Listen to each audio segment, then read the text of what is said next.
మీరు కొంచెం జాగ్రత్తగా గమనిస్తే ఎప్పుడైనా ఏమిటో నాకు ఈ దుఃఖం, ఏమిటో నాకు ఈ దుఃఖం అంటాడు. తన వలన ఎక్కడో ఎవరో పెద్దలు దుఃఖించారు. తన తల్లో, తన తండ్రో, తన అత్తగారో, తన మామగారో, తనకి ముఖ్యమైన బంధువులో నిరంతరం ఇతను అవమానిస్తుంటే వాళ్ళు ఏడుస్తూ ఉంటారు చెప్పుకోలేక. అది ఉత్తినే పోదు, అది ఏదో ఒక రూపంలో మళ్ళీ వచ్చి యువతల వాడిని బాధ పెడుతుంది.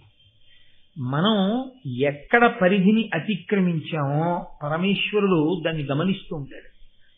ఏదో పొరపాటు అయిపోయింది, ఈశ్వర అతిక్రమించాను మన్నించు. కాబట్టి అతిక్రమించకుండా నిన్ను నువ్వు నియంత్రించుకోగలిగితే ఈశ్వర కృప కలుగుతుంది. నేను నియంత్రించుకోలేకపోతున్నానని గుర్తెరిగి శరణాగతి చేస్తే ఈశ్వర అనుగ్రహం కలుగుతుంది. రెండు వైపులా ఈశ్వరుడు తలుపులు తెరిచి ఉంచుతాడు. నన్ను నేను నియంత్రించుకోలేకపోతున్నాను కాబట్టి నేను కాల్చేస్తాను అండం. నన్ను నేను నియంత్రించుకోలేకపోతున్నాను కాబట్టి నీవు తప్ప నాకు దిక్కు లేదు, శరణాగతి చేశాడు, రక్షణ చేస్తాడు. లేదు, వేదమును ప్రమాణంగా తీసుకుని సాధన చేసే ప్రయత్నంలో ఒడుదుడుకులను ఎదుర్కొంటున్నాడు, అప్పుడు ఈశ్వరుడు అనుగ్రహిస్తాడు, బలం ఇస్తాడు, ఏదో ఒకనాటికి గెలవగలుగుతాడు. రెండూ లేదు, భోగములకి చిక్కి జీవిస్తున్నాడు, ప్రతి దాంట్లోనూ పరిధిని అతిక్రమిస్తూ ఉంటాడు, దాన్ని ఈశ్వరుడు అంగీకరించాడు. మీరు చూడండి, ప్రతి చిన్నదానికి మనం ఆ మాట అంటాం, మీ హద్దు మీరుతున్నారంటాం. పిల్లాడో మాట ఎక్కువ మాట్లాడనుకోండి, నీకు అనవసరం, నువ్వు అంత దూరం మాట్లాడక్కర్లేదంటాం. భార్య కొంచెం అనవసరపు విషయాల్లో అనవసరపు సలహా ఇచ్చిందనుకోండి, నువ్వు అనవసరపు సలహాలు ఇవ్వకు, నా ప్రతిష్ట పాడయ్యేటట్టు, నీ పరిధిని నువ్వు ఆలోచించుకుంటాం. సేవకుడితో ఈ మాట అంటాం, ప్రతివాడితో అంటాం. మనం ప్రతివాడితో అన్న మాటని ఈశ్వరుడు మనతో ఎందుకు అనడు? ఈశ్వరుడు కూడా అంటాడు, నువ్వు నీ పరిధిని అతిక్రమిస్తున్నావు, నేను నీకు ఇంద్రియములను ఎందుకు ఇచ్చానో, నీకు నేను బుద్ధిని ఎందుకు ఇచ్చానో దానికి నువ్వు వాడుకోవట్లేదు. నీ పరిధిని నువ్వు అతిక్రమించిన నాడు ఏది నీకు వ్యసనముగా మారిపోయిందో ఆ వ్యసనము నుండి ఆపద పుట్టుకొస్తుంది.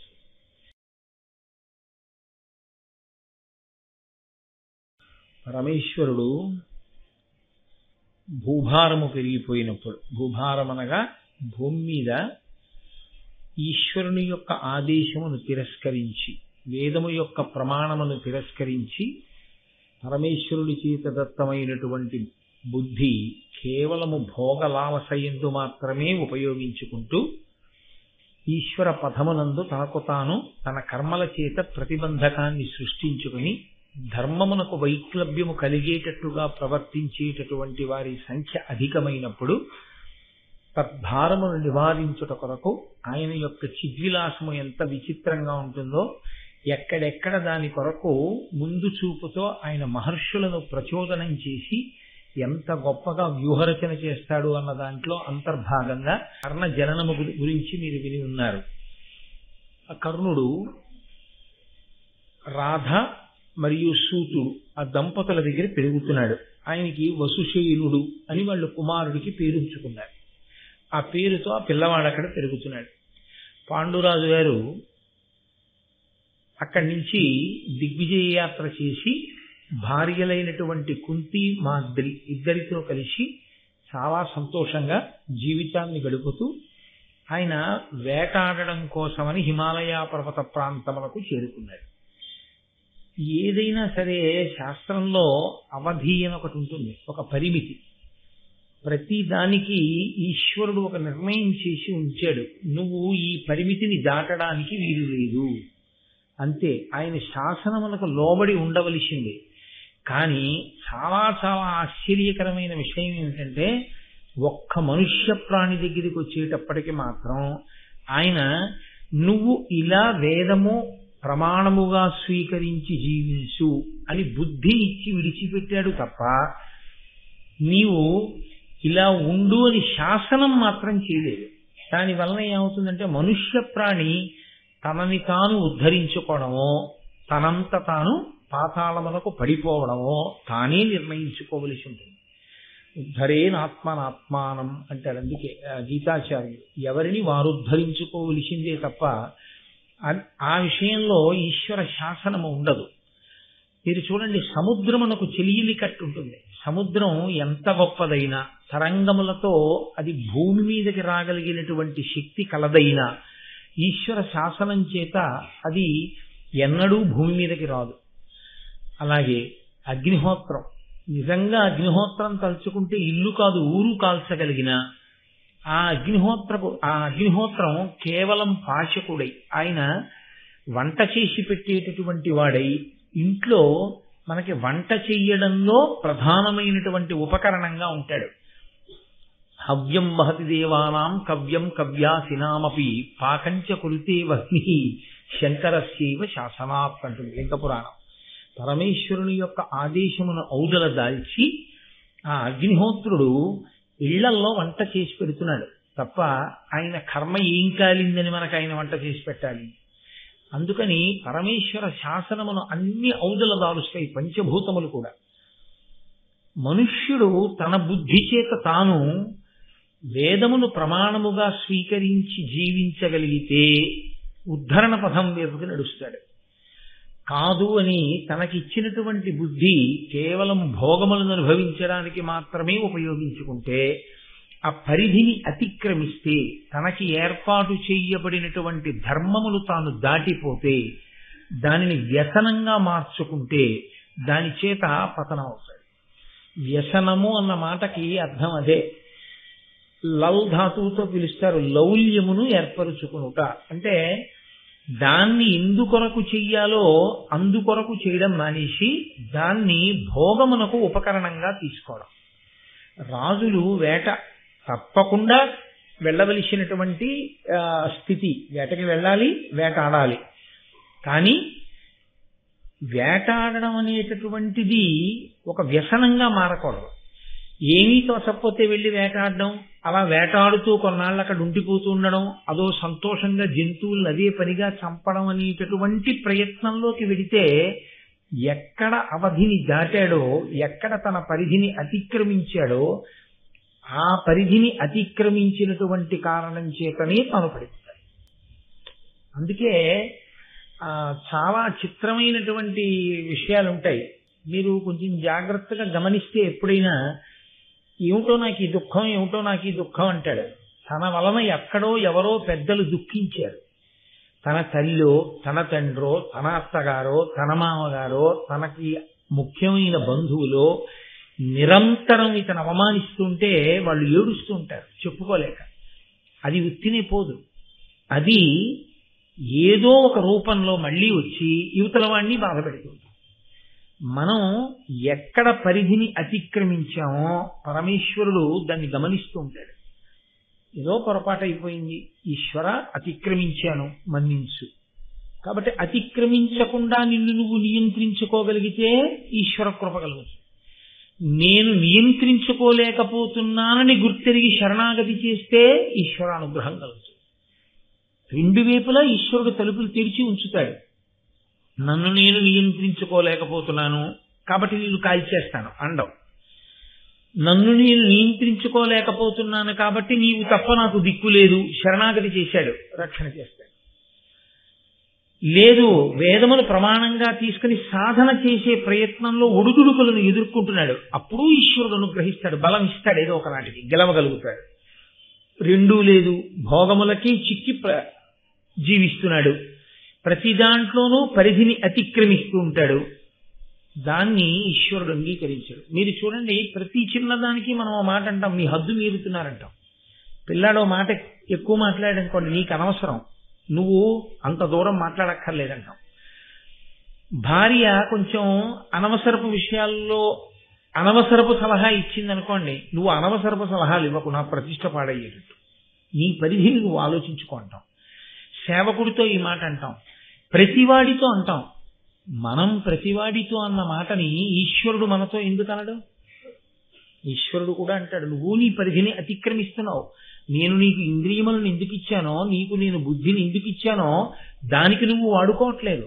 నీ పరిధిని నువ్వు అతిక్రమించిన నాడు ఏది నీకు వ్యసనముగా మారిపోయిందో ఆ వ్యసనము నుండి ఆపద పుట్టుకొస్తుంది.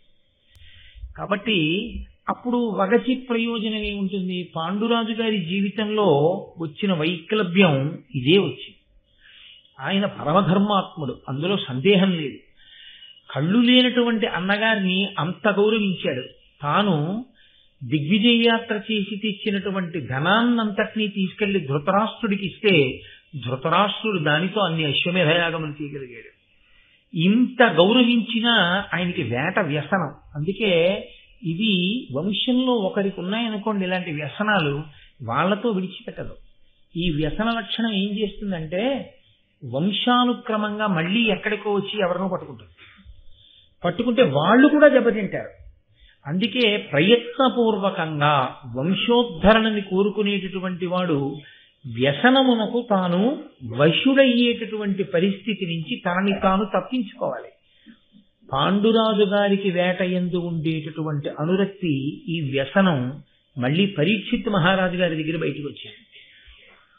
పరీక్షిత్ ఈ వేట వ్యసనంలోనే పాండురాజు ఎలా ప్రాణాలు పోగొట్టుకున్నాడో అలాగే పరీక్షిత్ కూడా ప్రాణాలు పోగొట్టుకున్నాడు. కాబట్టి నీతో పోదు, నువ్వు దేని యందు మమేకమవడం నేర్చుకున్నావో అదే లక్షణం వంశంలో ఎక్కడో అక్కడ వస్తుంది. అందుకే పిల్లనిచ్చే ముందు 7 తరాలు అటు ఇటు చూడండి అంటారు.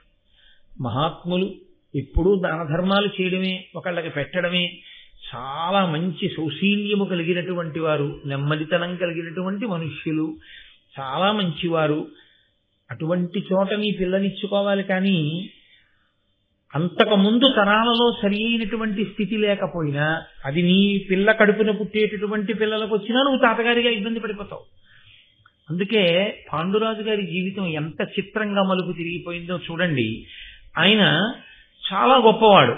నానాద్రవ్య నిరంతర దానముల అనూన యజ్ఞ దక్షిణలను ధాత్రీనాథుడు బ్రాహ్మణులకు శ్రీనిలయుల చేయుచుండే శిష్టప్రియుడై, ఆయన చేసినటువంటి దాన ధర్మముల చేత నిరుపేదలైన బ్రాహ్మణులు శ్రీమంతులయ్యారు.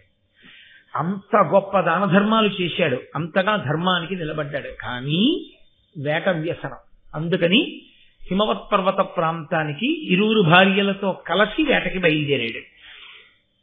వాసవ సన్నిభుండు హిమవన్నగ దక్షిణ పార్శ్వభూములన్ శ్రీసతి బోని కుంతియును చెల్వగుమాద్రియు తోడరాగా బాణాసన బాణ భాసిత మహాభుజుడై విహరించుచుండే ఇచ్ఛా సదృశంబుగా గజావశాద్వయ మధ్య గజేంద్ర లీలతో.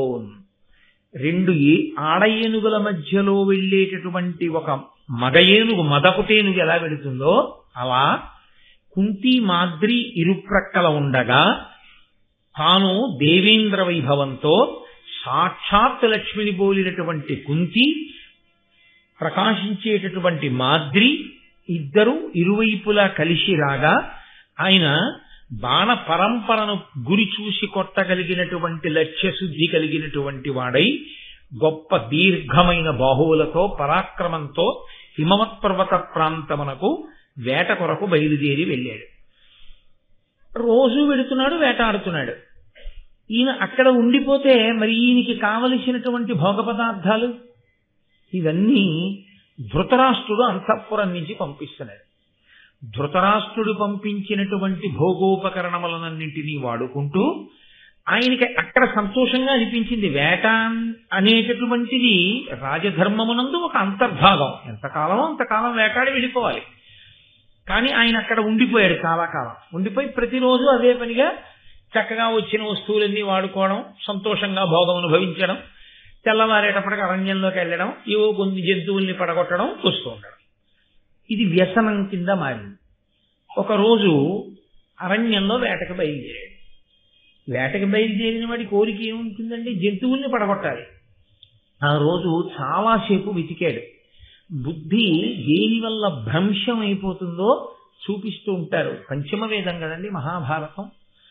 క్రోధాద్భవతి సమ్మోహ, సమ్మోహాత్ స్మృతి విభ్రమ, స్మృతి భ్రంశాత్ బుద్ధినాశో, బుద్ధినాశాత్ ప్రణశ్యతి. కాబట్టి ఆయన బయలుదేరాడు. బయలుదేరి వేటకు వెళ్ళిన తర్వాత అరణ్యంలో ఆయనకి ఒక్క మృగం కూడా కనపడలేదు. ఎక్కడ లేని కోపం వచ్చింది.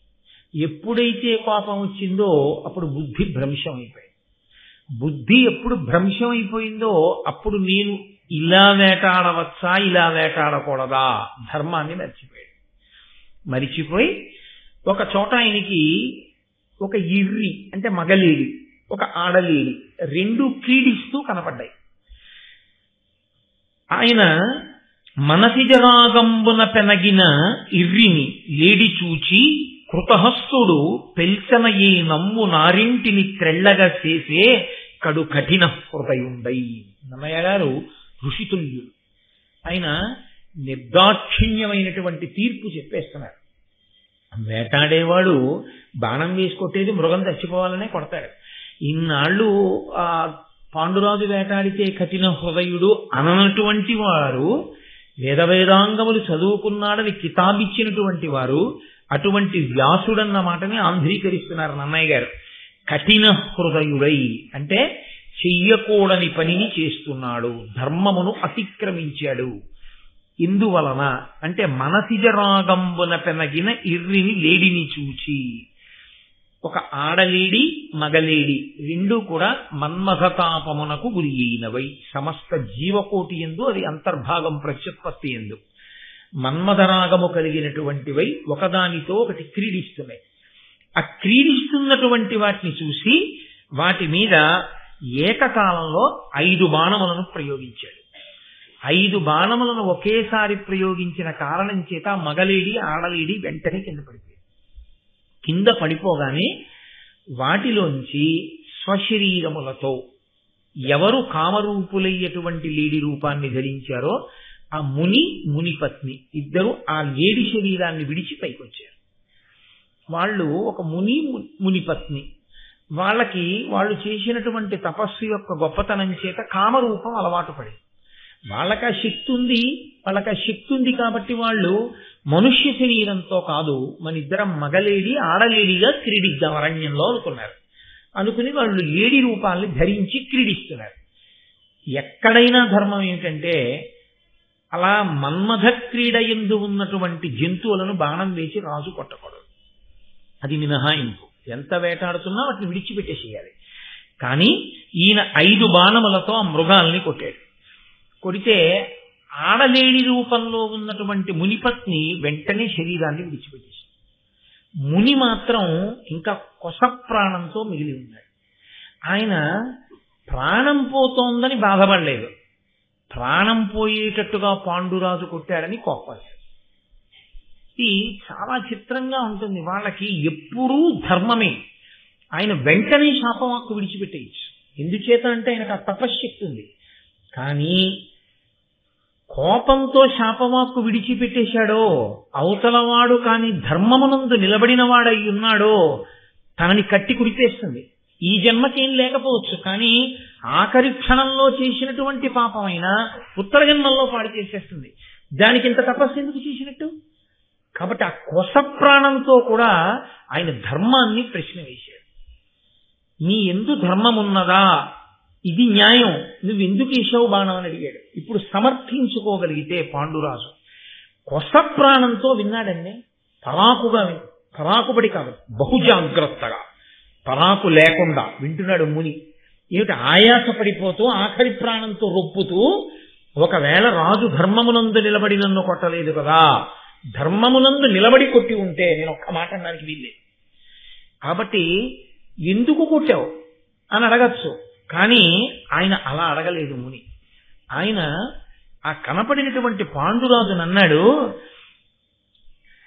పరవనోపకయున్న మయమిరిచి పింటి పెనగియున్నను ప్రసవింప మునసియున్న తివులు కొనియున్న మృగముల తివిరి ఏరు రెరచి ఆహారముగమును నెరుకులైన నువ్వు పరవనోపకయున్న పరుగెత్తలేక దెబ్బ తగిలి నిలబడిపోయినటువంటి ప్రాణిని రాజు కొట్టకూడదు వేటలో. 2 మైమెరచి పెంటి పెనగియున్న ఆడజీవితో మగజీవి జంతువైనా సరే మన్మథ క్రీడ కలుపుతున్నటువంటి వేళలో బాణం వేసి చంపకూడదు. 3 ప్రసవింప మునసియున్న, అది ఈనుతుంటే పిల్లల్ని పెడుతున్నటువంటి సమయంలో బాణం వేసి కొట్టకూడదు. తెగులు కొనియున్న మృగముల, అనారోగ్యంతో బాధపడుతూ కదల్లేక ఉన్నటువంటి మృగాన్ని బాణం వేసి కొట్టకూడదు.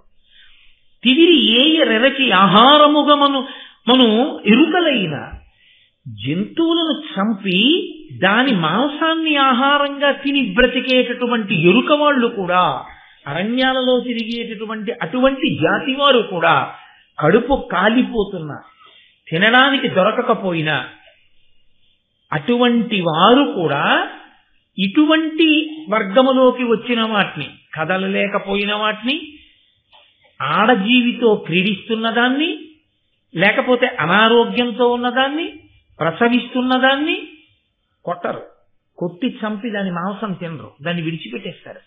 అటువంటిది నీకు మాంసం తిని బతకవలసిన అవసరం లేదుగా, నువ్వు రాజువి కదా, నువ్వు వేటకు కదా వచ్చావు.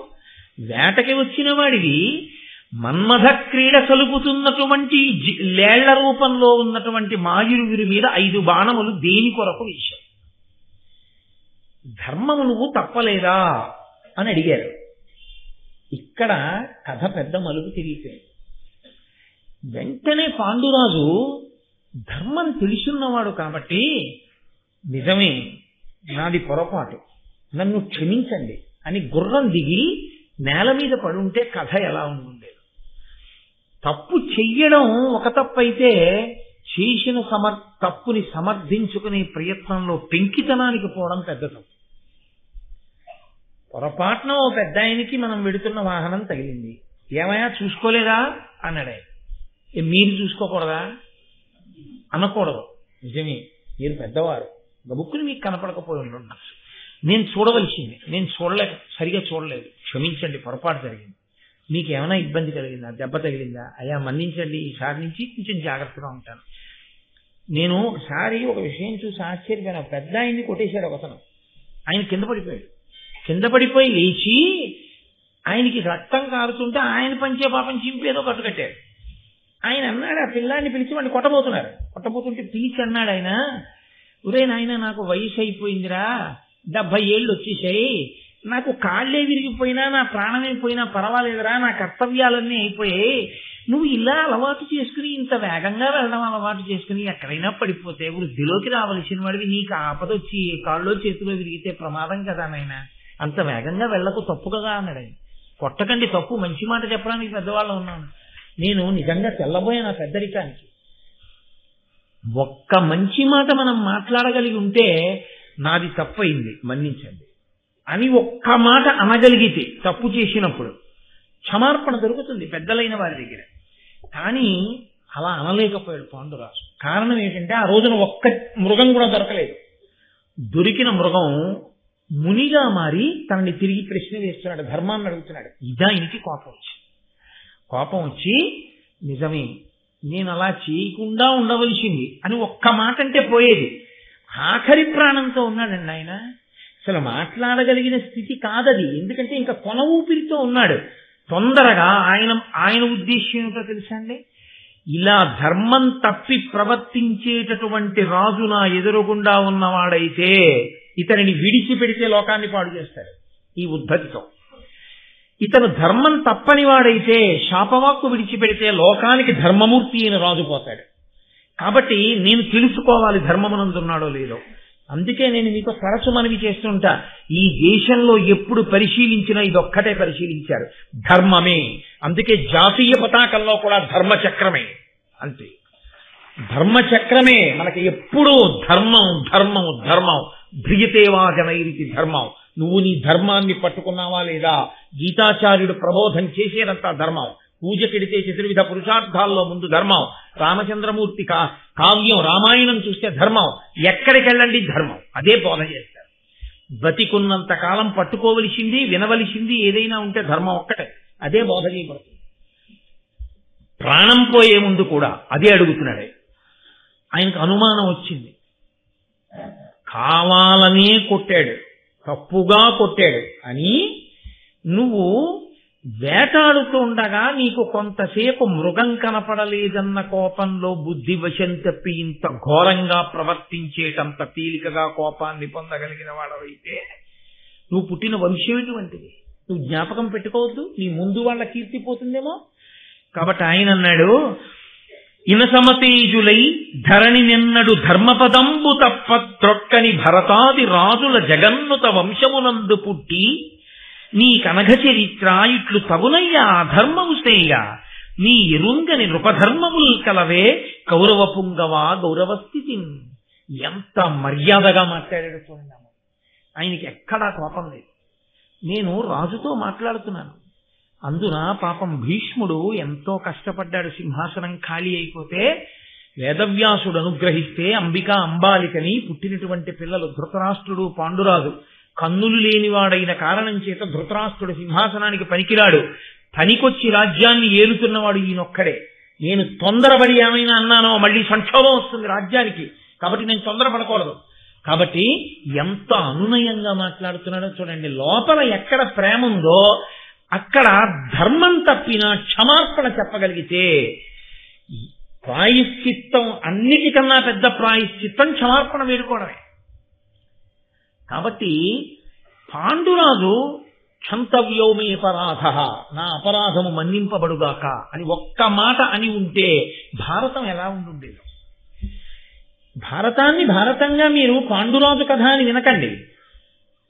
పెద్దల పట్ల అపచారం చేసి పెద్దలకి క్షమార్పణ చెప్పడానికి మీకు భేషజం ఎదురైతే కట్టి కొడపడం మొదలైన నాడు మీరు తప్పించుకోలేరు. అప్పుడు చాలా చాలా ఆ కట్టి కొడపడం ఎంత దూరం పెడుతుందో తెలుసా అండి? చేసిన తప్పు మీది.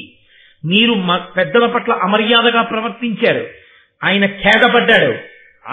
ఆయన పడ్డ బాధ కట్టి కుడిపి తీరుతుంది ఎప్పుడప్పుడు. అది బాధ పెట్టడం మొదలు పెడితే హరిబ్రహ్మాదులు కూడా దాన్ని తొలగించలేరు. అప్పుడు మళ్ళీ ఆయనకే క్షమార్పణ చెప్పవలసి ఉంటుంది. మీరు గుర్తు తెచ్చుకుని అప్పటికి మీరు శరీరం విడిచిపెట్టి ఉంటే భావితరాలు పాడైపోవలసిందే. ఆ స్థితి రాకుండా ఉండాలంటే మనుష్యుడన్న వాడికి ఎప్పుడూ ఒకటి జ్ఞాపకం ఉండాలి. ఏదో ఒక అహంకారం చేత తప్పు చేశానని లోపల తెలిసి కూడా బుకాయించుకునే లక్షణం ఉండకూడదు. తప్పు చేస్తే అయా నన్ను మన్నించండి అన్నవాడెవరో వాడు మెట్లు ఎక్కుతున్నాడు. ఎవడు తల ఉంచాడో వాడు ఉన్నతికి నడుస్తాడు. అందుకే నేను మీతో మనవి చేశా, ఎవడు పూజ చేస్తున్నాడో వాడు పూజింపబడుతున్నవాడు. నేను ఈశ్వరుణ్ణి పూజ చేస్తున్నాను అనుకోండి, ఇవి నావి కావు, ఇవన్నీ ఈశ్వరుడు సృజించినవి అని నేను ఆయనని పూజించి నేను వినయంతో నడవడం చేత నేను పూజార్హుడనవుతున్నాను. పూజ చేసిన వాడు పూజార్హుడవుతాడు తప్ప అసలు వినయం లేనివాడు కొన ఊపిరితో ఉన్నటువంటి ముని ధర్మమును ప్రశ్న వేస్తే ఇటువంటి వంశంలో పుట్టావు అని అడిగినప్పుడైనా నీ వంశంలో భరతాది మహాపురుషులు పుట్టారు, వారెన్నడూ ధర్మం తప్పలేదు, ధర్మం తప్పకుండా పరిపాలించారు. నువ్వు ఇవాళ ధర్మం తప్పావు, ఇలా నువ్వు ఉండొచ్చా పాండురాజా చెప్పు? ఇట్లు తగునయ్యా అధర్మము చెయ్యొచ్చా ఇటువంటి అధర్మం? ఒక మునిని మునిపత్నిని చంపేశావు, ఈ దోషం నిన్ను బాధ పెట్టదా? ఎందుకు చేశావు? నీ ఎరుంగని నృపధర్మములు కలవే. ఆయన ఏం కోపం లేదు. నీ వెరుగని రాజధర్మాలు ఉన్నాయా? రాజులు కదా వేటాడేది. రాజు వేటాడేటప్పుడు ఎలా వేటాడాలో నువ్వు నేర్చుకోలేదా? నీకు తెలియవా? భీష్ముడు చెప్పలేదంటే నేను నమ్ముతానా? గురువుల చేత శిక్షింపబడిన బుద్ధి కలిగిన వాడివి కావా? వేదాంగములు చదువుకున్న వాడివి కావా? ఇలా వేటాడచ్చా? మన్మథ క్రీడ జరుపుతున్నటువంటి 2 లేళ్లని బాణం పెట్టి కొట్టచ్చా? 5 బాణములు ప్రయోగించి కొడతావా 2 లేళ్లని? అలా కొట్టి సంపత్సా మన్మథ క్రీడలో ఉన్న వాటిని? ఎంత దోషం చేశావు నువ్వు! కౌరవ పుంగవా, ఇది నీకు తెలియదా? ఎందుకు చేశావు ఈ దోషం అంటే నేను మీతో మనవి చేశానే, అయ్యయ్యయ్యయ్యో ఎంత అపరాధం జరిగిపోయింది మహానుభావ, ఆఖరికి మీ వంటి వారి మీద నేను బాణం వేశాను, నన్ను మన్నించండి అని ఉంటే చేసిన పాపం పోవాలి. కాబట్టి దాన్ని ఎంత తగ్గించి ముని వాక్కు విడిచిపెట్టినో మనకి తెలియదు. కానీ ఆయన కొస ప్రాణంతో రొప్పుతూ పాండురాజు జవాబు కొరకు ఎదురు చూస్తున్నాడు అన్నారు నాన్నయ్య గారు. అంటే చూడండి, ఈనాడు ఉన్న పద్ధతి కాదు. అవతలవాడు ఏం చెప్పుకోవాలనుకుంటున్నాడో అది చెప్పినది విన్న తర్వాత తప్ప శిక్ష వెయ్యడం ఈ జాతి లక్షణం కాదు. ఎవరో చెప్పిన న్యాయం కాదు ఈ దేశానికి. ఎవడైనా ఒకడు అపరాధం చేశాడు అని మీకు అనిపిస్తే వాడు అపరాధం చేసిన వాడు కాడు, వాడు అపరాధము చేసిన వాడిని నిరూపింపబడాలి. Everyone is good unless the contrary is proved అన్న ప్రొవెర్బ్ ఇవాళ ఇంగ్లీష్ వాళ్ళు చెప్పారేమో, అది మన ధర్మశాస్త్రాలు ఎప్పుడో మాట్లాడాయి.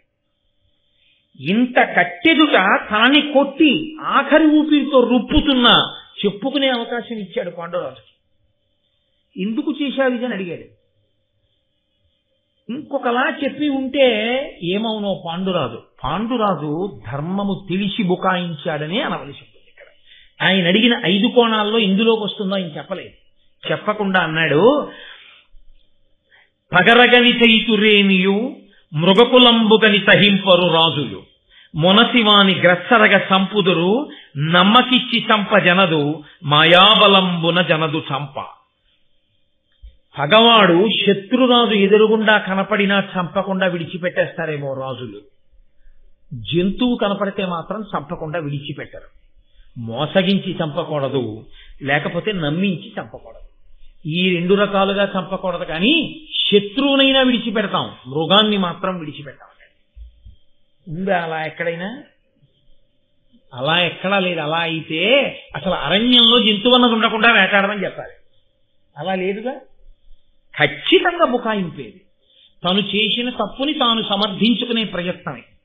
ఈ 2 రకాలుగా చంపకూడదు. కానీ ఇంకెలాగైనా చంపేయచ్చు, మన్మథ క్రీడలో ఉన్న వాటిని కూడా చంపేయచ్చు అన్నది సత్యమైతే, తను తప్పు చేసి కూడా శపించినటువంటి ముని పాడైపోయాడని వ్యాసుడు చెప్పి ఉంటారు. అలా చెప్పలేదుగా వ్యాసుల వారు. పాడైపోయింది పాండురాజు ఒకటే. కాబట్టి అక్కర్లేని బుకాయింపుకి పాండురాజు వెళ్ళాడు. వెళ్ళి నమ్మించి చంపకూడదు, మోసగించి చంపకూడదు. శత్రువు కనపడినా మేము విడిచిపెట్టాలనుకుంటే విడిచిపెడతాం, మృగాన్ని మాత్రం విడిచిపెట్టాం. మృగంగా కనపడ్డం నీ కర్మ. అలా ఎందుకు కనపడ్డావు? మునిగా కనపడితే నమస్కరించేవాడు. కాబట్టి చంపేయడంలో తప్పు లేదు. నిన్ను చంపేశానన్నాడు. ఆయన వెంటనే ఆఖరి శ్వాస విడిచిపెట్టేస్తున్నాడు. విడిచిపెట్టేస్తూ అన్నాడు, ఖచ్చితంగా దోషం. బాణాలు వేసి చంపడం ఒక దోషం అయితే, ధర్మాన్ని విడిచిపెట్టేసిందే కాకుండా అధర్మాన్ని ధర్మంగా చూపించి వాదించే ప్రయత్నం చేయడం ఇంతకన్నా పెద్ద తప్పు. శంకరాచార్యుల వారు అవతార పరిసమాప్తి చేసేస్తున్నారు. చేసేస్తుంటే శిష్యులందరూ వెళ్ళి అన్నారు, మీరు ఇచ్చినటువంటి వాంగ్మయం మహాసముద్రం, ఎవరు చదవగలరు? మాకు ఏదైనా సూక్ష్మంగా తేలికగా అర్థమయ్యేటట్టుగా మాకు ఏదైనా సందేశం ఇవ్వండి అన్నారు. ఆయన శరీరాన్ని విడిచిపెట్టేస్తూ చెప్పిన మాటలు, వేదో నిత్యమధీయతాం తదితం కర్మస్వనుష్ఠీయతాం. వేదమును నిత్యము చదువుకోండి, వేదమే ప్రమాణము, వేదం ఏం చెప్పిందో అదే ప్రమాణం. తదుజితం కర్మస్వనుష్ఠీయతాం, వేదం ఎలా చెప్పిందో మీరు చేసే పనులు అలాగే చెయ్యండి. మీకు ఉన్నటువంటి జ్ఞానం ఏదిందో, మీకు పరమేశ్వరుడిచ్చిన వాక్కు ఏదిందో, దాన్ని ఎప్పుడు వేద ప్రమాణమును సమర్థించడానికే ఉపయోగించండి. దుస్తర్కాస్తు విరంజతాం. వేదము చెప్పిన ధర్మము కాదని వాదించడానికి మీ వాగ్బలమును ఉపయోగించవద్దు, పాడైపోతారు. కాబట్టి దుస్తర్కాస్తు విరంజతాం, శృతి శిర పక్ష సమాశ్రీయతాం. మీరు ఆ వేదము చెప్పినటువంటి మాటలను మాత్రమే ఆదరించండి. మహానుభావుడు శంకరులంతటి వారిది అదే తీర్పు, అదే చిట్ట చివరి సందేశం. ఎప్పుడైతే రాజు బుకాయించాడో ఆఖరి ఊపిరిని వాక్కుగా మార్చాడు ముని. ఊపిరి మీద కదండి వాక్కు ఉంటుంది. ఇప్పుడు ఆయన తపోబలమంతా శాపవాక్కుగా వచ్చి మీద పడిపోతోంది. 5 బాణముల చేత ముని శరీరం విడిచిపెట్టినా చేసుకున్న తపస్సుకు ఉత్తమ శరీరంలోకి మళ్లీ వెడతాడు. కానీ బతికున్న పాండురాజు పనికిమాలిన వాడై కూర్చుంటాడు. ఆఖరి ఊపిరి వాక్కుగా మారిపోతోంది. ఇది క్షమించాను అన్న వాక్కుగా మార్చుకోవడము పాండురాజు చేతిలోనే ఉంది. తనని తాను పాడు చేసుకునే మాటగా అవతల వారి నుంచి తెచ్చుకోవడము పాండురాజు చేతిలోనే ఉంది. అందుకే మనకి మాట ఉంది కదా అని వాడకూడదు. మాట ఏదైనా సాధిస్తుంది లోకంలో. మాటల చేత దేవతలు మన్నన చేసి వరంబులిత్తురు. మాటల చేతనే దేవతలు మన్నించి వరం ఇస్తారు. మాటల చేతనే శత్రువులు పెరిగి ప్రాణాలు కూడా పోతాయి. కాబట్టి ఇప్పుడు ఆయన అన్నాడు, వేళ్ల రూపంలో ఉండి మన్మథ క్రీడ అనుభవిస్తున్నటువంటి మా ఇరువురి మీద 5 బాణములు ప్రయోగించి పడగొట్టి చంపి ధర్మమును అతిక్రమించావు కనుక నీవు నీ భార్యలలో ఏ భార్య ఎందైనా మన్మథ పీడితుడవై సంగమ సుఖాన్ని అనుభవించేటటువంటి ప్రయత్నం చేసిన ఉత్తర క్షణంలో నీవు ఆ భార్య కూడా మరణించెదరుగాక. నేను నా భార్య మరణించాగా నువ్వు నీ భార్య మరణించెదరుగాక. ఏమైపోయింది ఇప్పుడు మళ్ళీ? ఇంత గొప్ప పాండురాజు ఉన్నాడు, అంత గొప్ప కుంతి మాద్రి భార్యలున్నారు, సంతానం లేదు. భార్యలతో కలవకూడదు కాబట్టి సంతానం లేదు. మళ్ళీ సింహాసనానికి ప్రమాదం వచ్చింది. ధృతరాష్ట్రుడు ఉన్నాడు, 101 మంది భార్యలున్నారు, ఇప్పటి వరకు పిల్లలు లేరు. గాంధారికి 101 మంది పుడతారని పరమేశ్వరుని యొక్క వరం. కాబట్టి ఇప్పుడు ధృతరాష్ట్రుడికి పుట్టాలి. ఇప్పుడు చేజేతులా ఏం చేసుకున్నట్టు పాండురాజు తనతో పోగొట్టుకున్న ఆ వైభవాన్ని, తనకి బిడ్డలు పుట్టరు కనుక ఇప్పుడు బిడ్డలు పొందవలసిన వైభవాన్ని కూడా పోగొట్టుకున్నాడు. ఇప్పుడు ధృతరాష్ట్రుడికి బిడ్డలు పుడితే వారసులు. ఏ కారణం చేతనైనా పుట్టినటువంటి 101 మంది పనికి మాలిన వాళ్ళు అయ్యారనుకోండి, 101 సంతానం కావాలంది కానీ సత్సంతానం కావాలనలేదుగా. పనికి మాలిన వాళ్ళు పుట్టారనుకోండి, ప్రజలందరూ పాడైపోతారు. దేని కొరకు తన తల్లి సత్యవతి అలమటించిందో, తన నాయనమ్మ అలమటించిందో, దేని కొరకు అంబికా అంబాలిక అలమటించారో, దేని కొరకు వ్యాస భగవానుడంతటి వాడు తేజోప్రదానం చేసి సంతానాన్ని కృప చేశాడో, ఇన్ని నాశనం అయిపోయాయి ఒక్కడి కోపానికి, ఒక్కడి బుకాయింపుకి, ఒక్కడి మాటకి. పరాకుగా ఉండు, ఏమనుకుంటున్నావో నీ ఇష్టం వచ్చినట్టు మాట్లాడవద్దు. గుండెల మీద చెయ్యేసి పెద్దల దగ్గర మాట్లాడక అహంకారంతో. చీల్చి చెడ్డాడేస్తుంది వాళ్ళ కోపం. వాళ్ళకి అస్త్రం అక్కర్లేదు, నీకు అస్త్రాలు కావాలేమో, శస్త్రాలు కావాలేమో, మహాత్ముల మాట చాలు తపోబలంతో. కాబట్టి ఆ స్థితి తెచ్చుకోవద్దు సుమా. పాండురాజు కథగా మీరు వినకండి మహాభారతాన్ని. అందుకే వ్యాస భగవానుడు గుండెల మీద చెయ్యేసి చెప్పాడు, లోకంలో లేనిది భారతంలో లేకపోవడం లేదు, భారతంలో ఉన్నది లోకంలో జరగకపోవడం లేదు. అందుకే భారతం చదువుకున్నవాడు పాడైపోవడం అన్నది ఉండదన్నాడు. ఎలా బతకాలో తెలుస్తుంది కాబట్టి వాడు వాడి తర్వాత తరాలు కూడా సుఖపడతాయని చెప్పాడు. లేకపోతే అర్ధంతరంగా తను తన తర్వాత తరాల్ని కూడా నాశనం చేసి వెళ్ళిపోతాడు, పాడు చేసేసి.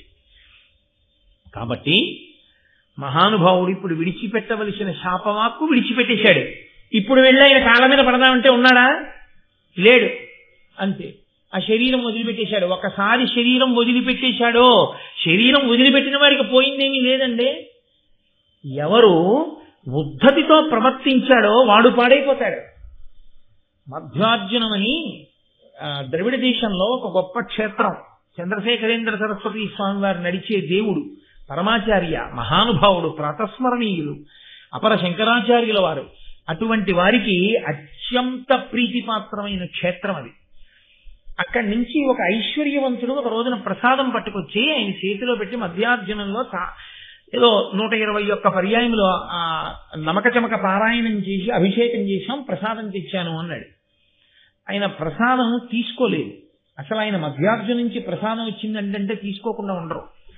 ఆయన ప్రసాదం చేతితో ముట్టుకోకుండా అన్నారు, ఒక్క క్షణం కళ్ళు మూసుకుని దేని కొరకు చేయించావు అభిషేకాలను అడిగారు.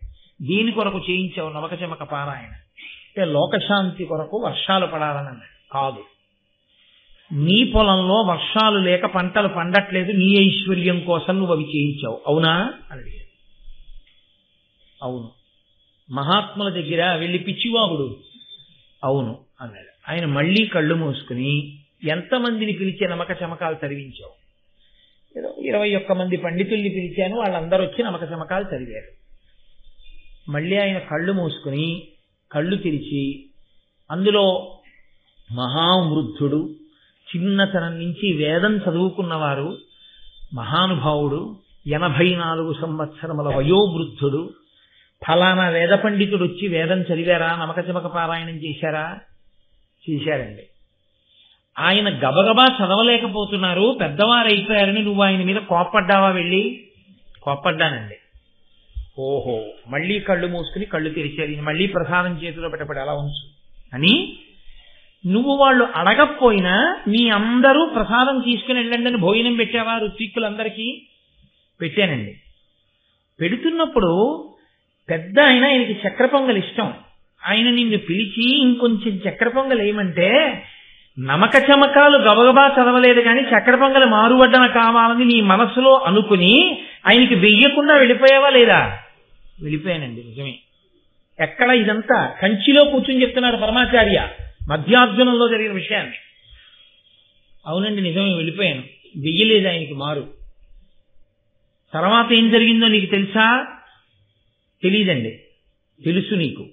అందరికీ సంభావన ఇస్తూ ఈయనకి కావాలని తగ్గించి మీరు నమక చమకాలు గబగబా చదవలేదు, దానివల్ల పారాయణ ఆలస్యమైంది, అందుకని మీకు తగ్గించాను సంభావన అని చెప్పి ఆయన చేతిలో పెట్టావా తాంబూలం? పెట్టానండి. అయ్యా ప్రసాదం పుచ్చుకొని వెళ్ళిపోతానన్నాడు ఆయన. అన్నీ చెప్పేస్తున్నారు ఈయన. ఆయన కళ్ళు విప్పన్నారు. నువ్వు చేయించిన నమక చమకాలకి నువ్వు వృద్ధిలోకి వస్తాననుకుంటున్నావా? నీకు ఐశ్వర్యం కలుగుతుంది అనుకుంటున్నావా అన్నారు. ఆయన హడిలిపోయాడు. అయ్యా ఏమైంది అన్నాడు. నువ్వు ఏ మహానుభావుణ్ణి అవమానించావో ఆయన క్రతువు అయిపోయిన తర్వాత శివలింగం దగ్గరికి వెళ్ళాడు దేవాలయంలో. వెళ్ళి శివుడికి కన్నీళ్లతో చెప్పుకున్నాడు, శివ పుట్టినప్పటి నుంచి నమక చమకాలు పారాయణ చేశాను, 85 ఏళ్ళు వచ్చాయి, పెద్దవాడిని అయిపోయాను, గబగబా చదవలేకపోయాను, నన్ను అంత అవమానించాడు, నువ్వు చదవలేని ముసిలేడివి, నీకు సంభావన ఎందుకని తగ్గించాడు. సంభావన కోసం చదవలేదు. శివ నీ ముంగిట నేను ఇంత అవమానపడ్డాను, నాకు చక్ర పొంగలి మారు వెయ్యలేదు. 85 ఏళ్ల వయస్సులో చక్ర పొంగలి మారు అడిగి అవమానపడ్డాను. నీ పాదాల సాక్షిగా చెప్తున్నాను, ఇక నేను బ్రతికుండగా చక్ర పొంగలి ముట్టను. కాబట్టి శివ నాది అపరాధం అయితే దండించు, నాది అపరాధం కాకపోతే, శరీరం పెద్దదవడం వల్ల నేను చదవలేకపోతే నువ్వు నన్ను మన్నించు అని ఆయన వెళ్ళిపోయాడు తన ఊరు. పక్కనే ఓ పల్లెటూరు. పరమాచార్య కళ్ళు తెరిచన్నారు. ఇలా ఏడిచి వెళ్ళిపోయాడు ఆ బ్రాహ్మణుడు, నీకు తెలుసా అని అడిగాడు. అయ్యి బాబోయ్ నాకు తెలియదండి అన్నాడు. నాకు కాదు ప్రసాదం ఇవ్వడం, వెళ్ళి ఆయన కాళ్ళ మీద పడి క్షమార్పణ చెప్పు.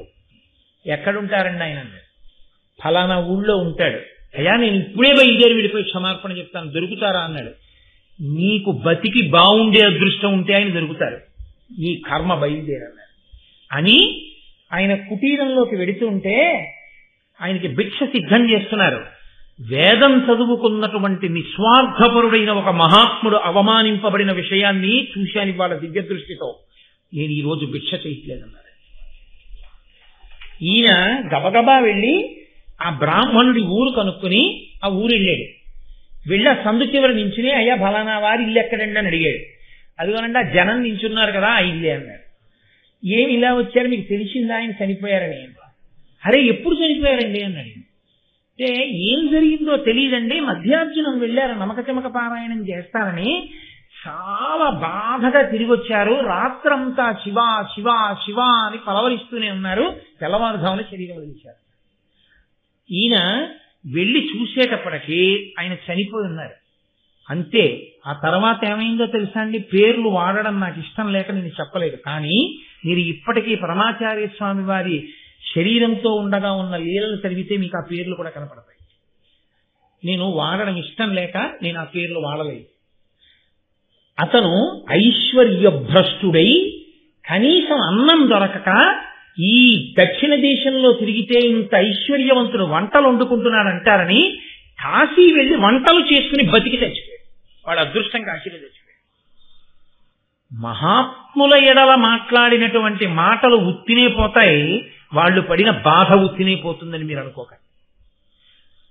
ఈశ్వరుడు ఇచ్చినటువంటి బుద్ధి దేనికి ఉపయోగపడాలంటే భూకరించే కన్నా ఒక్కసారి క్షమార్పణ చెప్పడం చాలా మంచిది. అది ఎప్పుడూ మంచిది. పెద్దల విషయంలో ఆ జాగరూకత ఎప్పుడూ ఉండాలి. అది లేక పాండురాజు దెబ్బతిన్నాడు. ఇప్పుడు ఆయనకి వచ్చిన శాపం ఆయనతో పోలేదు. ఏ పాపం చెయ్యని భీష్ముడి వరకు ఏడవలసి వచ్చింది. అయ్యో ఈ పాండురాజు కొడుకులు రాజ్యానికి రావలసిన వాళ్ళు ఇప్పుడు ఈ పాండురాజు భార్యా సమాగమానికి పనికిరాని వాడయ్యారు. ఇంతటి అందగత్తెలు కోరి కోరి వివాహం చేసుకున్నాడు, కడుపు పండనే లేదు. ఏ స్త్రీ అయినా భార్య అయినందుకు సంతోషించేది అమ్మా అని పిలిపించుకున్నాడు. అసలు అమ్మా అని పిలిపించుకునే అదృష్టం లేకుండా పోయింది కుంతికి మాద్రికి. వాళ్ళెంత ఏడుస్తారు. ఎందుకు ఈ వేట, ఎందుకు వచ్చి కూర్చున్నావు, ఎందుకు వచ్చి మునితో ఆ మాటలు మాట్లాడడం, ఆఖరి ఊపిరితో ఉన్న వాడితో. ఇప్పుడు నీ శాపం బానే ఉంది, మా బతుకులు అమ్మ అనిపించుకోకుండా పోయాయి, వంశం లేకుండా పోయింది, తల కొరివి పెట్టేవాళ్ళు లేరు. ఎంత తప్పు పని చేశావయా అని ఇంతమంది నింద చేసే రోజు వచ్చిందా? ఏమని వెళ్ళి పరిపాలన చేస్తాడు? వెనక్కి తిరిగి వెడితే అందరూ మునిశాపానికి గురైన వాడంటారు. కాబట్టి ఇప్పుడు అన్నాడు, ఇంద్రియార్థంబులది ఇంద్రియ వ్యాపారముడిగించి క్రియలెల్ల విడిచి పుణ్య పాప బంధముల ఓపి బంధింపంగబడక మనోవృత్తి నుడిచి నాకు ఇది ప్రియంబు అప్రియం విధి నింద ఇది మహాస్తుతి ఇది అనక సంతత నితాంత సంతోషయుతుడనై వంతయు భయమును శీతాతపంబును వాతగతియు ఎరుగకి విధమున మరచి శరీరంబు మరణ జీవితములకురు విషాద తోష వృత్తులుడిగి భీషణాటవి నుండి చేసేదను తపంబు బాసురముగా. ఒక్కసారి క్షమించండి అనందుకు ఏ నిర్ణయానికి వచ్చాడో చూడండి. మీరు నా పక్కన ఉండి ఉపయోగం ఏముంది కుంతి మాద్రి, ఇలా కష్టాలు పడ్డమే కదా, ఇక నుంచి నేను ఇది ఎండ, ఇది చల్లతనం, ఇది వాన, ఇది వేడి, నన్ను పొగిడారు, నన్ను నిందించారు, నా ఒంటి మీద దుమ్ము పడింది, నేను బట్ట కట్టుకున్నాను, ఈ భావనలేవీ లేకుండా నేను ఒక చెట్టుకి ఒకరోజు ఒక చెట్టుకి కాసిన ఒక పండు మాత్రమే తింటూ శరీరము ధూళి ధూసర భూరితమైపోగా ఘోరమైన తపస్సు చేస్తూ శరీరాన్ని విడిచిపెట్టేస్తాను. ఎందుకని అంటే ఇంకా నేను క్షాత్రతేజంతో మళ్ళీ తిరిగి వచ్చి నేను చేసేదేమీ లేదు. మీరు నా పక్కన ఉంటే నా మనసు కలుక్కుమంటుంటుంది. నేను చేసిన పాపానికి మీరు బాధపడ్డారు. చూసారా ఎలా కట్టి కుడిపిందో? వారిని అంటి ఉన్న వారిని కూడా కొట్టేస్తుంది దెబ్బ. అందుకని మీరిద్దరూ హస్తినాపురానికి వెళ్ళిపోండి. వెళ్ళిపోయి అక్కడ సంతోషంగా మీరున్నన్నాళ్ళు జీవితం గడపండి. నేను ఇక్కడ ఘోర తపస్సు చేసి శరీరం వదిలిపెట్టేస్తాను. అంటే వాళ్ళన్నారు, కష్టం వచ్చినప్పుడు భర్త కాడా, సుఖం ఇవ్వగలిగిన నాళ్ళు భర్త, నిన్ను విడిచిపెట్టి మేము వెళ్ళిపోమా? నువ్వు లేని చోటు మాకు సంతోషంగా ఉంటుందా? ప్రభు, మేము వెళ్ళాం హస్తినాపురానికి, మేము ఇక్కడే ఉంటాం, ఉండి నిన్ను సేవిస్తూ ఉంటాం. నిన్ను సేవించడం మాకు వ్రతం, ఈశ్వరుడి గురించి తప్పించడం నీకు వ్రతం. ముగ్గురము ఇదే వ్రతంలో ఉన్నాం. ఎవరి శరీరాలు పడిపోతే వాళ్ళ శరీరాలు పడిపోతాయి. కాబట్టి ఇప్పుడు అందరూ తపస్సు చేసుకుంటూ ఉండిపోవడానికి నిశ్చయం చేసుకున్నారు. ఇప్పుడు ఇంకెందుకు ఆ శిబిరంలో కిరీటాలు, నగలు, హారాలు ఇవన్నీ ఎవరి కోసం? ఇంకా మునివృత్తి పట్టిన వాడికి, నారచీర కట్టుకోవలసిన వాడికి పట్టుబట్టలు ఎందుకండి? కాబట్టి అమూల్యమణి భూషణంబులు గజాశ్వ బృందములున్ సమృద్ధ ధన ధాన్య రాసులు ప్రశస్త గో వర్గమున్ క్రమంబులను భూసురేషులకు అగణ్య పుణ్యార్థి అయి అమర్త్య నిభుడిచ్చే పాండు విభుడు అత్యుదార స్థితి. తన దగ్గర ఉన్నటువంటి గుర్రాలు, ఏనుగులు, ధనము, ధాన్యము, ఐశ్వర్యము, రత్నాలు, వజ్రాలు, మెడలో వేసుకునేటటువంటి ఆభరణాలు, మణిభూషణాలు అన్నిటినీ కూడా బ్రాహ్మణుల్ని పిలిచి దానం చేసేశాడు. తాను ఏమీ లేని వాడైపోయాడు. ఇందువల్ల ఒక్క మాట ఎక్కడికి వెళ్ళిందో చూడండి. తన భార్యలు నారచీరలు కట్టుకున్నారు. కట్టుకుని ఇప్పుడు తపోవృత్తిలో ఘోరమైనటువంటి తపస్సు చేస్తూ ఉండిపోయాడు. ఉండిపోయిన తర్వాత ఒకానొక రోజున ఆయన అలా దాటుతూ శతశృంగ పర్వత శిఖరం దగ్గరికి చేరుకున్నాడు. అక్కడ ఒక అమావాస్య తిథి వచ్చింది. ఆ అమావాస్య తిథి నాడు పితృదేవతలు, బ్రహ్మర్షులు మొదలైనటువంటి వారు బ్రహ్మలోకానికి నడిచి వెళ్ళిపోతున్నారు. వాళ్ళ తపశ్శక్తి అటువంటిది కాబట్టి వాళ్ళు వెళ్ళిపోగలరు. వాళ్ళు వెళ్ళిపోతున్నారు. వాళ్ళు వెళ్ళిపోతుంటే పాండురాజు గారు కూడా నేను వస్తానని ఇద్దరు భార్యలతో కలిసి నడుస్తున్నాడు. నడుస్తుంటే ఆ బ్రహ్మర్షులు వెనక్కి తిరిగి చూసి అన్నారు, వాళ్ళిద్దరూ సుకుమారులు, రాసకాంతలు, నువ్వు వాళ్ళని ఇంత నడిపిస్తున్నావు. ఎదర నడిచేటటువంటి భూమి సమతలంగా ఉండదు, మిట్టపెల్లాలుగా ఉంటుంది, వాళ్ళు నడవలేరు.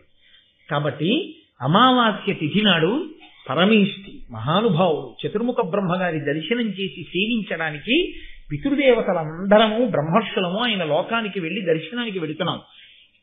కాబట్టి నువ్వు రాలేవు మాతోటి, కాబట్టి నువ్వు ఇక్కడ ఉండిపో అంటే ఆయన అన్నాడు, ఆగి బహుశా నన్ను ఈ కారణానికి ఆగిపోమ్మన్నారేమో అని ఆయన అన్నాడు, సంతానమును పొందనటువంటి వాడు ఎవరుంటాడో అటువంటి వాడికి స్వర్గద్వారం చూసేటటువంటి అవకాశము లేదు అంటాడు.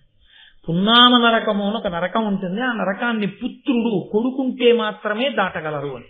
పుత్ అనే నరకాన్ని దాటిస్తాడు కాబట్టే పుత్రుడు. అందుకే నేను శాస్త్రవాక్కు చెప్తున్నాను, నేను ఎవరిని చిన్నబుచ్చడం నా ఉద్దేశ్యం కాదు, ఎవరి మనసు బాధపడేటట్టు మాట్లాడడం నా మనసు యొక్క లక్ష్యము అంతకన్నా కాదు. కేవలం ఇక్కడ కూర్చున్నప్పుడు శాస్త్రం నేను చెప్పవలసి ఉంటుంది కాబట్టి చెప్తున్నానంతే. కాబట్టి పుత్రుడు ఉండాలి. ఆ అందుకే ఎన్ని రకాలుగా పుత్రుల్ని పొందవచ్చో కూడా మహాభారతం చెప్తుంది. కనీసంలో కనీసం అభిమాన పుత్రుడైనా ఉండాలని చెప్పి. కాబట్టి నేను పుత్రులు లేనివాణ్ణి, సంతానమే లేదు, కాబట్టి నాకు స్వర్గద్వారం చూసి అధికారం లేదు అంటారు. నిజమేనా మహానుభావ అని అడిగారు. అంటే వాళ్ళు అన్నారు, నీకు పుత్రులు లేరని ఎవరు చెప్పారు అని అడిగారు.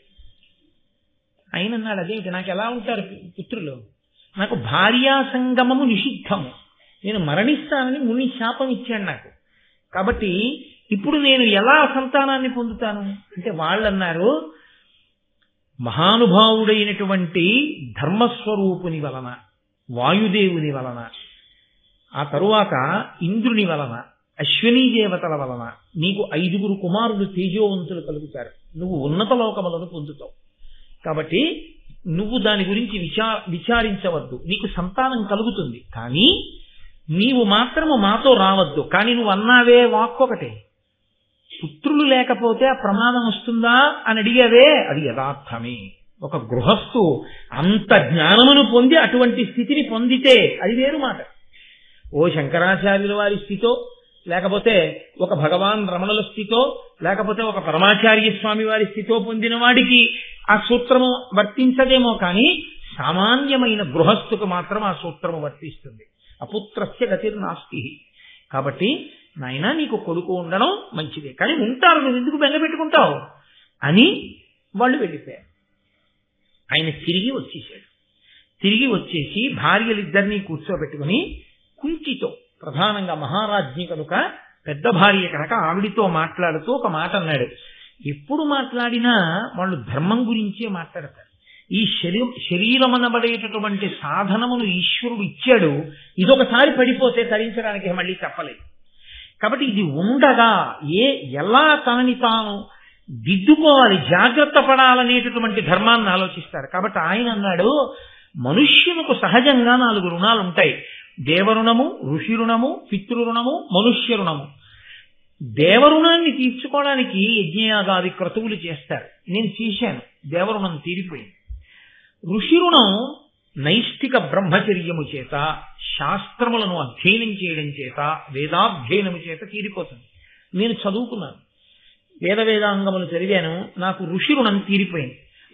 సాటి మనుష్యుల పట్ల దయాళువై ప్రవర్తించడం చేత మనుష్య రుణం తీరిపోతుంది. నేను అలా ప్రవర్తించాను, నాకు మనుష్య రుణం తీరిపోయింది. ఈ శరీరం పడిపోయిన తరువాత కూడా ఒక రుణం తీర్చుకోలేదని నా ఖాతాలో వేసి రుణం తీర్చకుండా వచ్చావు, కాబట్టి ఈ జీవుడు ఉన్నత లోకాల్ని చూడడానికి వీల్లేదని ఆపేస్తారు. అదిగో అటువంటి పితృ రుణం ఉండిపోయింది. తండ్రి గారు నన్ను కన్నందుకు నేను ఒక కొడుకుని కనాలి, కానీ వంశాభివృద్ధిని చూపించాలి. కొడుకు పుట్టకపోతే అంటే 1000 మార్గాలు శాస్త్రం చూపించింది, ఆ మార్గంలో కొడుకుని పొందాలి. కాబట్టి దత్తత తీసుకోవాలి, అభిమాన పుత్రుడు ఉండాలి. చెప్పాడు పాండురాజు గారు ఆ పుత్రుల యొక్క లక్షణాలన్నీ చెప్పి కొడుకు ఉండాలి. కాబట్టి అలా లేకపోతే ధర్మమునందు నేను ఉన్నత లోకాలు పొందలేను, పడిపోతాను, నాశనం అయిపోతాను. కాబట్టి కుంతి, నేను నిన్ను ప్రార్థన చేస్తున్నాను, నువ్వు నన్ను అనుగ్రహించి మేము ఎలా వ్యాస భగవానుని యొక్క అనుగ్రహంతో అంబాలిక యందు ధృతరాష్ట్రుడు, నేను, విదురుడు పుట్టామో, అలా నియోగ విధానము వలన భర్త అనుమతిస్తే దోషం లేదు. కాబట్టి విధవ అయినప్పుడు దోషం లేదు, నిస్సంతువుగా భర్త సంతానము కొరకు అంగీకరించినప్పుడు దోషం లేదు. కాబట్టి నువ్వు అటువంటి బ్రహ్మజ్ఞాని వలన సంతానమును పొందు అని. ఆవిడంది, ఇంత గొప్ప వంశాన్ని మెట్టాం, పాండురాజు భార్యలు అనిపించుకున్నాం, మనసులో కూడా ఎన్నడూ పరపురుషుణ్ణి స్మరించలేదు.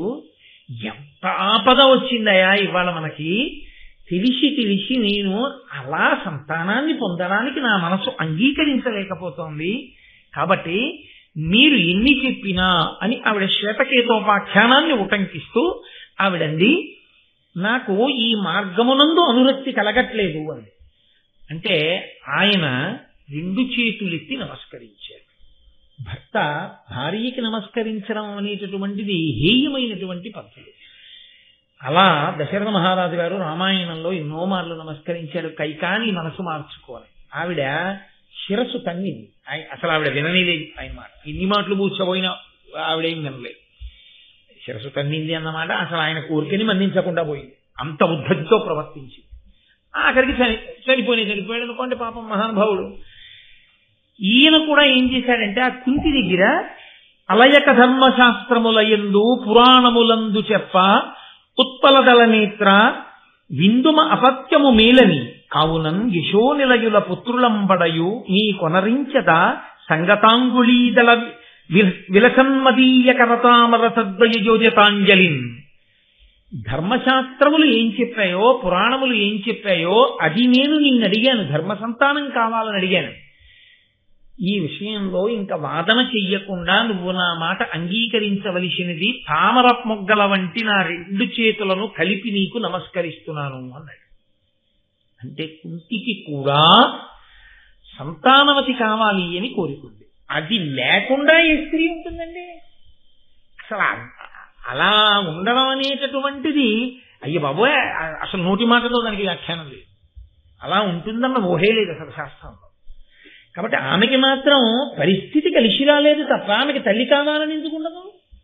ఆవిడంది మీరు నన్ను ఇంతగా ప్రార్థన చేశారు బిడ్డల్ని పొందాలని, కాబట్టి నేను మీతో ఒక విషయం ప్రస్తావన చేస్తాను.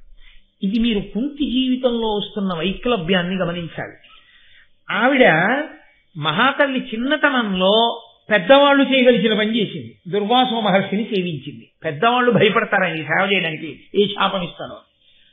కన్యపిల్లకి వరం ఇచ్చాడు, నువ్వు కోరుకున్న సంతానం లభిస్తుంది, ఎవరిని పిలిస్తే మంత్రంతో వాళ్ళు వచ్చి సంతానం ఇస్తారు. అప్పుడు మనం ఏమన్నాం? ఇది కన్యపిల్ల కావడం ఏమిటండి అన్నాం.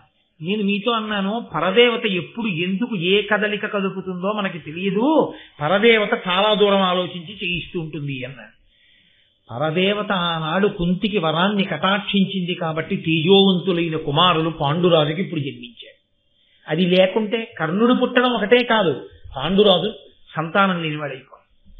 ఆవిడంది నాకు దుర్వాసో మహర్షి ఇచ్చినటువంటి వరం ఉంది, కాబట్టి ఆ వరం కారణం చేత నేను ఎవరిని స్మరిస్తే వారు వచ్చి వరదానం చేస్తారు నాకు బిడ్డని.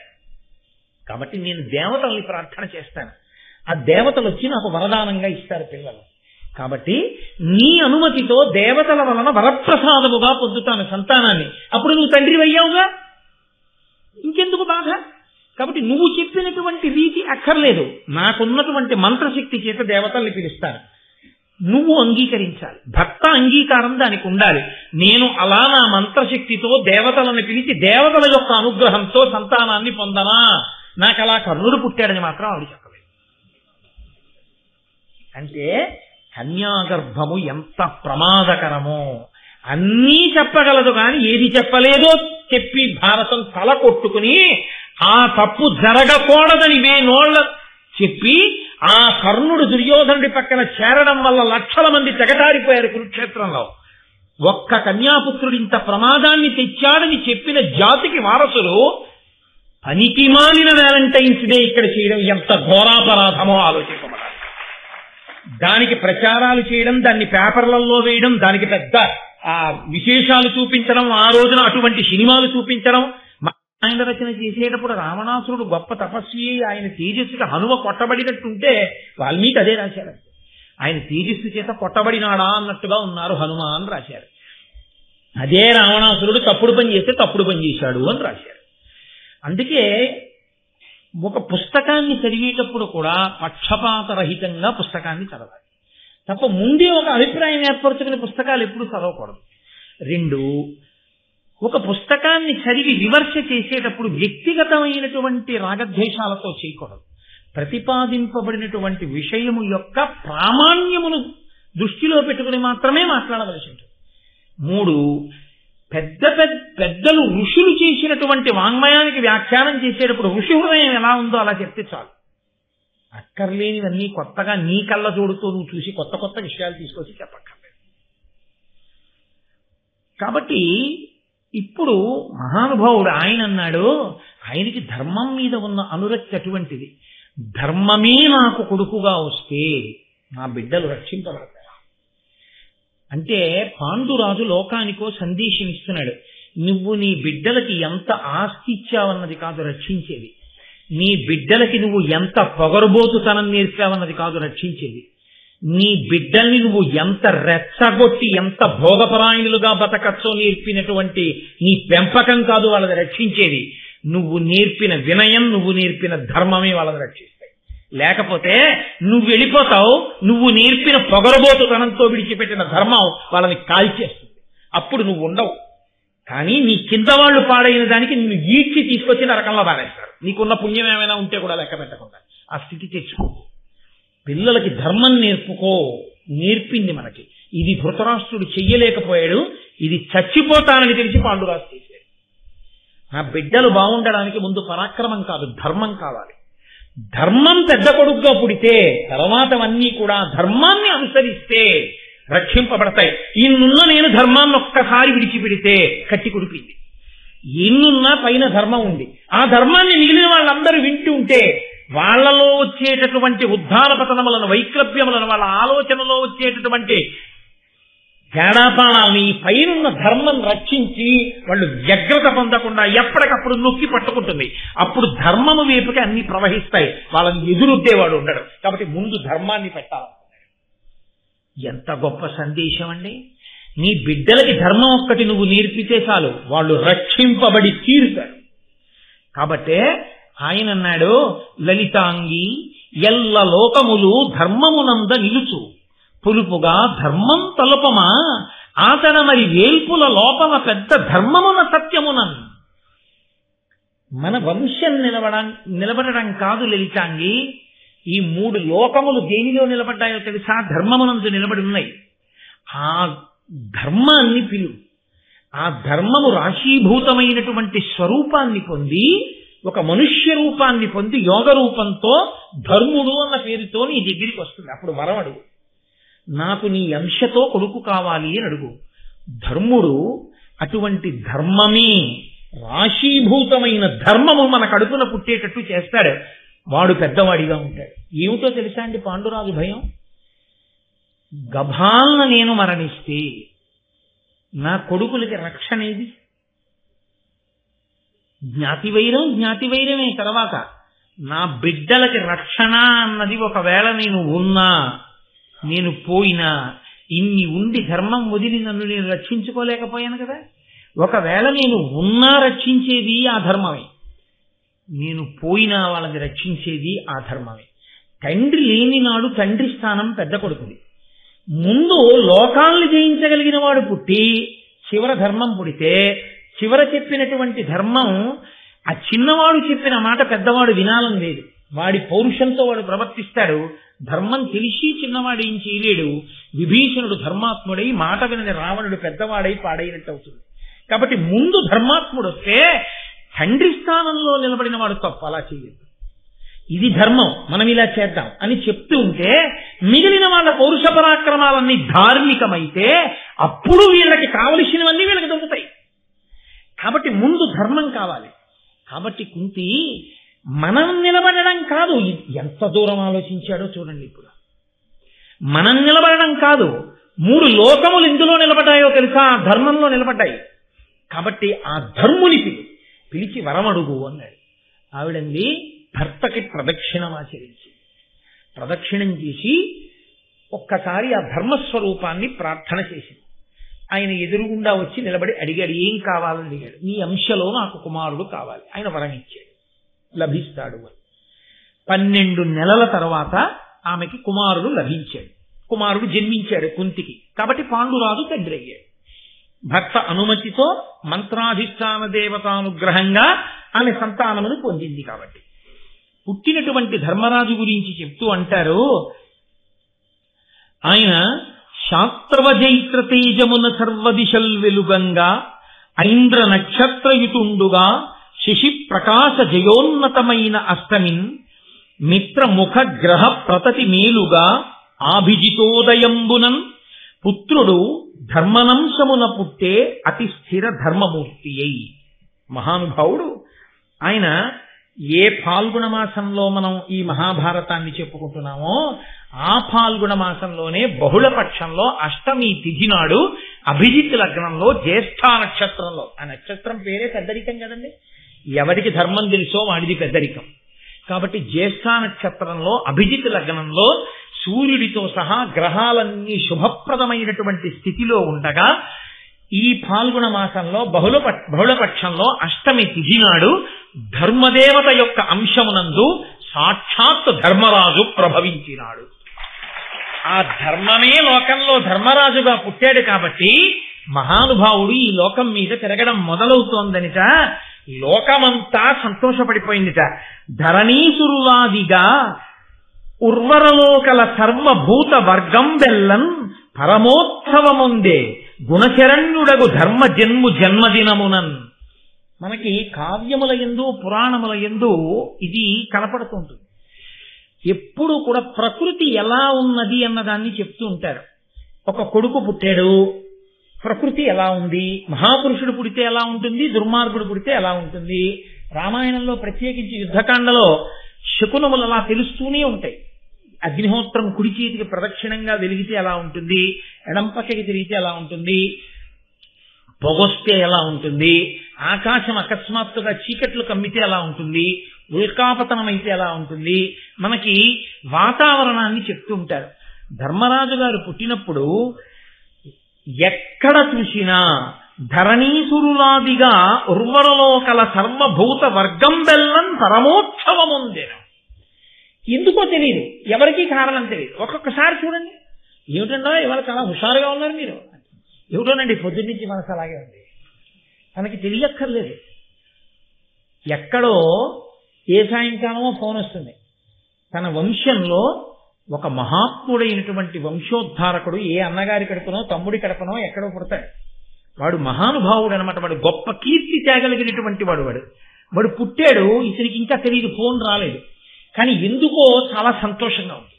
ఒక్కొక్కసారి చూడండి మీరు, ఏమిటో దిగులుగా ఉందండి, ఏమిటో పీడగా ఉందండి, మనసు ఈ మధ్య శంకగా ఉంటుంది, ఏమిటో ఉత్సాహం ఉండట్లేదంటాడు. ఆత్మీయులైన వారెవరో శరీరాన్ని విడిచిపెట్టారు, అది తెలిసిపోతుంది. ధర్మరాజు గారు పుట్టినప్పుట ధర్మాన్ని చెప్పే బ్రాహ్మణులు కాదు, వినేటటువంటి వాళ్ళు కాదు, కేవలం మనుష్యులు కాదు, ఈ ప్రపంచంలో ఉన్నటువంటి సర్వభూతములు కూడా, అన్ని ప్రాణులు తెలియని ఉత్సాహాన్ని పొందేది. ఎందుకంటే ఆ ధర్మమే లోకాన్ని రక్షిస్తుంది.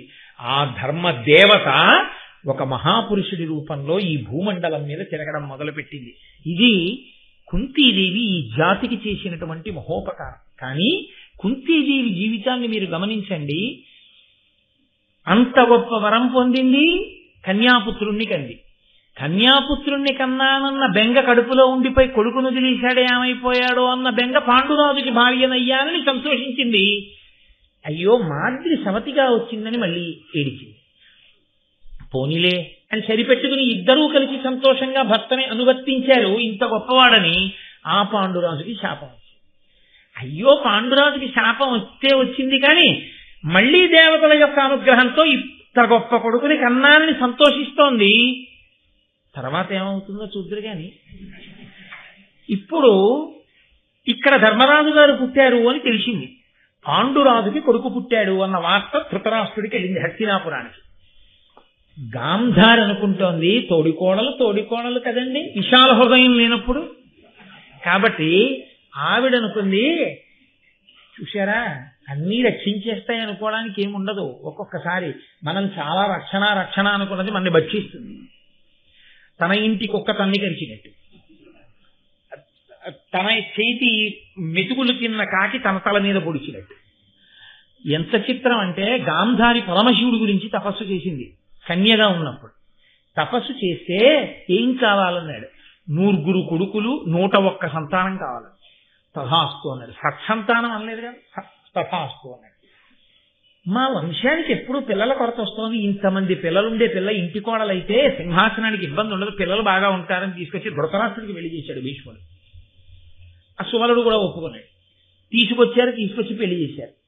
పెళ్లి చేస్తే ఆవిడ మనస్సులో ఒకందుకు సంతోషించింది. మా ఆయన కంటే కళ్ళు లేవు కానీ కళ్ళున్న పాండురాజు గారు రాజ్యం చేస్తే చేశాడు కానీ ఇప్పుడు పాండురాజు గారికి సంతానం లేదుగా. కాబట్టి ఇప్పుడు నాకే సంతానం కలుగుతుందో వాళ్ళు సింహాసనానికి వస్తారు. ఇప్పుడు ఆవిడ సంతోషం పోంది. ఆ సంతోషం ఎంతలో ఆవిరైంది? అక్కడ ధర్మరాజు గారు పుట్టారని తెలిసి, అక్కడ ధర్మరాజు పుట్టేశాడు కాబట్టి మొదట పుట్టినవాడు రాజ్యాధికారమునకు వారసుడుగా పుట్టవలసిన వాడు పుట్టేశాడు. 101 మంది పిల్లలు పుడతారని వరం ఉంటే మాత్రం ఎందుకు ఆలస్యంగా పుట్టడం వల్ల వచ్చిన ఇబ్బంది. తిరుమలలో అష్టదళ పాదపద్మారాధన సేవని చేతిలో ఉంటే మాత్రం ఎందుకు? తెల్లవారకట 4 గంటలకి రైలు వెళ్ళిపోతుంది, వెంటనే కాలికి పైకి వెళ్ళి స్నానం చేసినా ఆనందరాయంలో వెళ్ళిపోతాం కదండి. 1 గంట లేట్ అయినా 5ంటికి వెళ్ళినా వెళ్ళిపోతాం కదండి. 8 సేవలకు వెళ్ళేది 4 గంటలు వెళ్ళేది. ఎందుకు రైలు ఎడితే మాత్రం తిరుపతి? నువ్వు వెళ్తే కావాలంటే ప్రసాదం పుచ్చుకోండి అన్నారు. మళ్ళీ ఎప్పుడు దొరికేది నీకా టికెట్? అలా ఆలస్యమే. ఇది ఆవిడ కడుపు మండిపోయింది. ఎవరికి కావాలి ఇప్పుడు ఆ 101 సంతానం? ఎవరికి కావాలి? ఆలస్యంగా పుట్టడం. ముందు పుట్టు ఉంటే అప్పటికి ఆవిడ ఏడాది నుంచి కడుపుతోంది. ఏడాది నుంచి కడుపుతో ఉన్నటువంటి కుంతి కొడుకుని కనేసింది. అంతకన్నా ముందు కడుపుతో ఉన్న నేను కొడుకుని కనలేదు. ముందు నాకు పుట్టుంటే వాడు సింహాసనానికి వెళ్ళాడు. ఇప్పుడు వీడు ఆలస్యంగా పుట్టి ఏం చేయాలి? అమ్మాయి వెనకాల వెళ్ళి విరవాలి అని కడుపు మండిపోయి ఆ కడుపుని బాధేసుకుని దిక్కుమాల పిల్లలు లోపల ఎంతకీ బయటికి రారు. మీరు వచ్చేటప్పటికి ఏం మిగులుతుందిరా మీకని అసూయ ప్రబలింది. ఈ అసూయ ప్రబలి కడుపు మీద తాడనం చేసి, ఇది ఎక్కడిదండి? ఇది మొట్టమొదట వినత, కద్రువ, కశ్యప ప్రజాపతి 2 కొడుకులు కావాలని ఆవిడ అడగడం. నాకు బహుళ సంతానం కలగాలి, చాలా మంది సంతానం, బలవంతులు, దీర్ఘ శరీరములు కలిగినటువంటి వాళ్ళని ఆవిడ అడగడం. ఆవిడకి కద్రువ పెట్టినటువంటి గుడ్లలోంచి పాములు వచ్చేస్తున్నాయని బాధపడిపోయినటువంటి వినత మొదట గుడ్డు పగలగొట్టేసి అందులోంచి వచ్చాడు అరుణుడు. అదే పునాది మహాభారతానికి. ఇప్పుడు ఈవిడేం చేసిందంటే ఈవిడ కడుపు బాదుకుంటే గర్భస్రావం అయిపోయి ఒక మాంసపిండము బయటపడిపోయింది. బయటపడిపోతే మరి 101 సంతానం ఉంటుందన్నాడు పరమశివుడు. మహానుభావుడు వేదవ్యాసుడు వచ్చాడు. ఆయన ఎప్పటికప్పుడు ఆదుకుంటూ ఉంటాడు ఈ వంశాన్ని. సత్యవతీదేవి తల్లిగా ఉందని ఆయన తాపత్రయం కాబట్టి ఆయన గబగబా వచ్చాడు. వచ్చి అన్నాడు, బుద్ధి లేని దానా, ఎంత అసూయ పొందావు? అదే ఆ పద్ధతి, ఒక తల్లి ప్రవర్తించవలసిన విధానం. సింహాసనం పోయిందనే అసూయపడి కడుపు మీద కొట్టేసుకున్నావా? మాంసపిండం బయటపడిపోయిందా? అయినా నేను చెప్తున్నాను, నీకు 101 సంతానం కలుగు. నా మాట పోదు. మహాత్ములు సత్యం పలుకుతారా? మహాత్ములు పలికింది సత్యం అవుతుందా? అంటే మహాత్ములు సత్యం పలకరు, వారు పలికింది సత్యం అవుతుంది. అంటే వారు సత్యం పలకరు అంటే నా ఉద్దేశం వాళ్ళు అసత్యాలు ఆడతారని కాదు, వాళ్ళు అన్నది సత్యం అవుతుంది. ఒక అల్పాయుష్కుడు వెళ్ళి నమస్కారం చేస్తే ఆయన దీర్ఘాయుష్మాన్ భవ అన్నాడు అనుకోండి, అంటే ఆయన దీర్ఘాయుష్మంతుడు అవ్వాలి, ఆయన అన్నది సత్యం అవ్వాలి. ఈశ్వరుడు ఉండేది ఎందుకు? అది సత్యం చేయడానికి. కాబట్టి ఇప్పుడు ఆయన అన్నాడు, ఈ మాంస పిండాన్ని, ఈ మాంసపు ముద్దని 101 ముక్కలు చెయ్యండి, 101 నీటి కుండలలో పెట్టి బయటి భాగాన్నంతటినీ చల్లని నీటితో తడుపుతూ ఉండండి. తడుపుతుంటే కొంతకాలానికి ఆ నీటి కుండలలో ఉన్నటువంటి మాంసపు ముద్దలే ఈ గర్భస్రావమైనటువంటి పిండ మాంసములో నుండి పుత్రులుగా పుడతారు, వాళ్లే సంతానం అవుతారు. కాబట్టి ఆ కుండలను కాపాడండి, ఇది నా ఆజ్ఞ అన్నాడు. అని ఇంకెప్పుడు ఇలా నువ్వు అసూయతో ప్రవర్తించకన్నాడు. ఇది మొదలు. ఆ తర్వాత పెరిగే చెట్టు విషవృక్షం అంతా అది.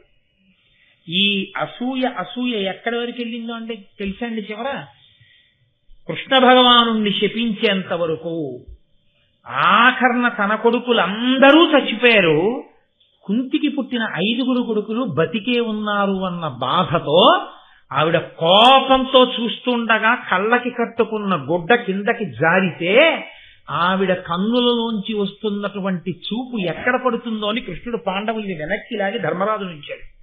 ధర్మరాజు గారి కాళ్ల మీద పడింది ఆవిడ చూపు. ఆయన కాళ్ళు కాలి బొబ్బలెక్కిపోయి, ఎదురుగుండా ఉంటే కాలిపోదుర్రా అన్నాడు. కృష్ణ పరమాత్మ ఉన్నాడు కాబట్టి రక్షించాడు. అసూయే. కాబట్టి ఇక్కడ పడిన విష బిందువు, ఇక్కడ పడిన విషబీజం ఇక పెరుగుతూనే ఉంది. అదే ఎదర మహాభారతాన్నంతటినీ నిర్ణయం చేసి దాన్ని తిప్పుకోలేకపోయింది గాంధారి, తిప్పలేకపోయాడు ధృతరాష్ట్రుడు, మహానుభావుడు పాండురాజు. కాబట్టి ఇప్పుడు ధర్మరాజు పుట్టాడు, చాలా సంతోషంగా ఉంది లోకమంతా.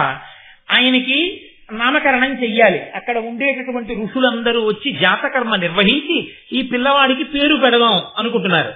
అశరీరవాణి పలికింది ఏ పేరు పెట్టాలో. ఇది ఆ పిల్లల యొక్క అదృష్టం. ఒక్కొక్క పేరు పెట్టేటప్పుడు తల్లిదండ్రులకు అధికారము కాదు. నిజానికి గురువు గారు పెట్టాలి పేరు. ఇప్పుడు ఎందుకో తెలుసా అండి, దశరథ మహారాజు గారికి 60,000 సంవత్సరాలు పిల్లలు లేకపోతే పుట్టారు 9 కొడుకులు. ఆయన పెట్టుకోలేడా? పేర్ల పుస్తకాలు లేవా వాళ్ళ ఇంట్లో?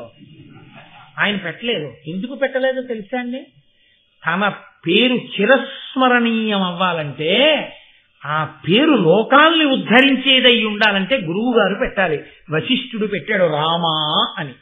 రామనామము ఆనాటి నుంచి ఈనాటి వరకు యుగాలు మారిపోయినా తరింపచేస్తూనే ఉంది. అది గురువు యొక్క శక్తి. నామకరణం చేస్తే గురువు చెయ్యాలి. అందుకే తప్ప మనకేమొచ్చు అస్సు బుస్సు తప్ప ఏవో పేర్లు ఎత్తుకోవడం. కాబట్టి ఇప్పుడు అశరీరమానంది కురుకుల విభుడగు ధర్మ స్థిరమతియగు ఈతడు అనుచు ధృతి చేసి యుధిష్ఠరుడను నామము తానుచ్చరించే ఆకాశవాణి జనవినుతముగన్. ఇతను ధర్మమునందు స్థిర బుద్ధి కలిగి ఉంటాడు. అంటే ధర్మమునందు స్థిర బుద్ధి అన్న మాటకు అర్థం ఏమిటో తెలుసా అండి, ధర్మాన్ని పట్టుకోవడం వల్ల ఆపద వచ్చింది అనుకోండి, వదిలేస్తే సుఖం వచ్చేస్తుంది. రాముడు ధర్మాన్ని ఒక్కసారి వదిలేశాడు అనుకోండి, సుగ్రీవుడితో చెలిమి మానేసి వాళ్ళతో స్నేహం చేస్తే సీతమ్మని 5 నిమిషాల్లో కనిపించేస్తాడు. వాళ్ళంటే అంత భయం రావణాసురుడికి. అదే అడిగాడు కూడా వాలి, ఏమయ్యా నాతో స్నేహం చేసుకుంటే పోయేదానికి సుగ్రీవుడితో స్నేహం చేసావు, సుగ్రీవుడి మాట రావణాసురుడు వెంటనే సీతమ్మని వెంటనే పిలిపించను కదా, నాతో స్నేహం మానేసి సుగ్రీవుడితో స్నేహం ఎందుకు చేసావని అడిగాడు. నీవు అధర్మమునందున్నావు, నీతో స్నేహం నాకు అక్కర్లేదు. సుగ్రీవుడు ధర్మమునందున్నాడు, ఆయనతో స్నేహం కావాలి. నేను ధర్మము పట్టుకుని ఉండగా ఫలితాన్ని పొందడం ఆలస్యం అవ్వచ్చు, కానీ అది శాశ్వతం. అధర్మమును పట్టుకోవడం వల్ల వచ్చేటటువంటి ఫలితం ఇప్పటికి బాగున్నట్టు అనిపించచ్చు, కానీ కాల్చేస్తుంది. అగ్నిహోత్రాన్ని తెచ్చి ఇంట్లో పెట్టుకుని వెచ్చగా ఉందనుకుని పడుపు మీద పడుకున్నవాడు అర్ధరాత్రి వేళ నిద్దట్లో కాలిపోయినట్టు. నువ్వు తెచ్చి ఇంట్లో పెట్టినటువంటి నీ అధర్మంతో కూడిన ఐశ్వర్యం ఉందే, అది తర్వాతి తరాల్లో పుట్టేటటువంటి వాళ్ళు సికింద్రాబాద్ లో కనపడకూడని చోట గుర్రాలు పరిగెడుతుంటే లేచి నిలబడి ఉత్సాహంతో కేకలేసేటట్టు, ఎప్పుడూ 2 చేతులతో ఇలా ఇలా అనేటటువంటి వాళ్ళై, లేదా అధర్మంతో కూడుకున్నటువంటి పనులు చేసేవాళ్ళై, ఐశ్వర్యమునంతటినీ కరిగించి నాశనం చేసి నువ్వు చేసుకున్న పుణ్యం ఏమైనా మిగిలి పైలోకాల్లో ఉంటే ఈడ్చి కిందకి లాగేయడానికి పనికొస్తుంది. లేదా ఇంకంతకన్నా నేను ఎందుకనాలి. కాబట్టి అది ధార్మికం అనుకోండి. అది మామిడి చెట్టు. ఇదే ఏడుస్తాడు రామాయణంలో. నిద్రగన్నేరు చెట్టు చాలా పెద్దది, ఈ మామిడి చెట్టు ఏమిటో ఇంత చిన్నది, ఇంత చిన్న మామిడి చెట్టుకి ఇన్ని కాయలు కాస్తే అంత పెద్ద నిద్రగన్నేరు చెట్టు అయితే ఇంకెంత పనికి వస్తుందో అని మామిడి చోట కొట్టి నిద్రగన్నేరు చెట్టు వేసిన వాడికి కలప కూడా ఎలా పనికి రాదో, అలా ధర్మము నీకు అనుష్ఠించడం కష్టమైనా, ధర్మం వల్ల నీకు ఈ క్షణంలో కోట్లు కనపడకపోయినా, ధర్మము వలన నువ్వు పొందినది ఏదో అది వటవృక్షమై రసాలమై మామిడి చెట్టై నిన్ను నీ భవిష్యత్ తరాల్ని కూడా సుసంపన్నం చేస్తుంది. ఏది అధర్మమో అది కట్టి కుడిపేస్తుంది. కాబట్టి ఇతను ధర్మమునందు స్థిర బుద్ధి కలిగి ఉంటాడు.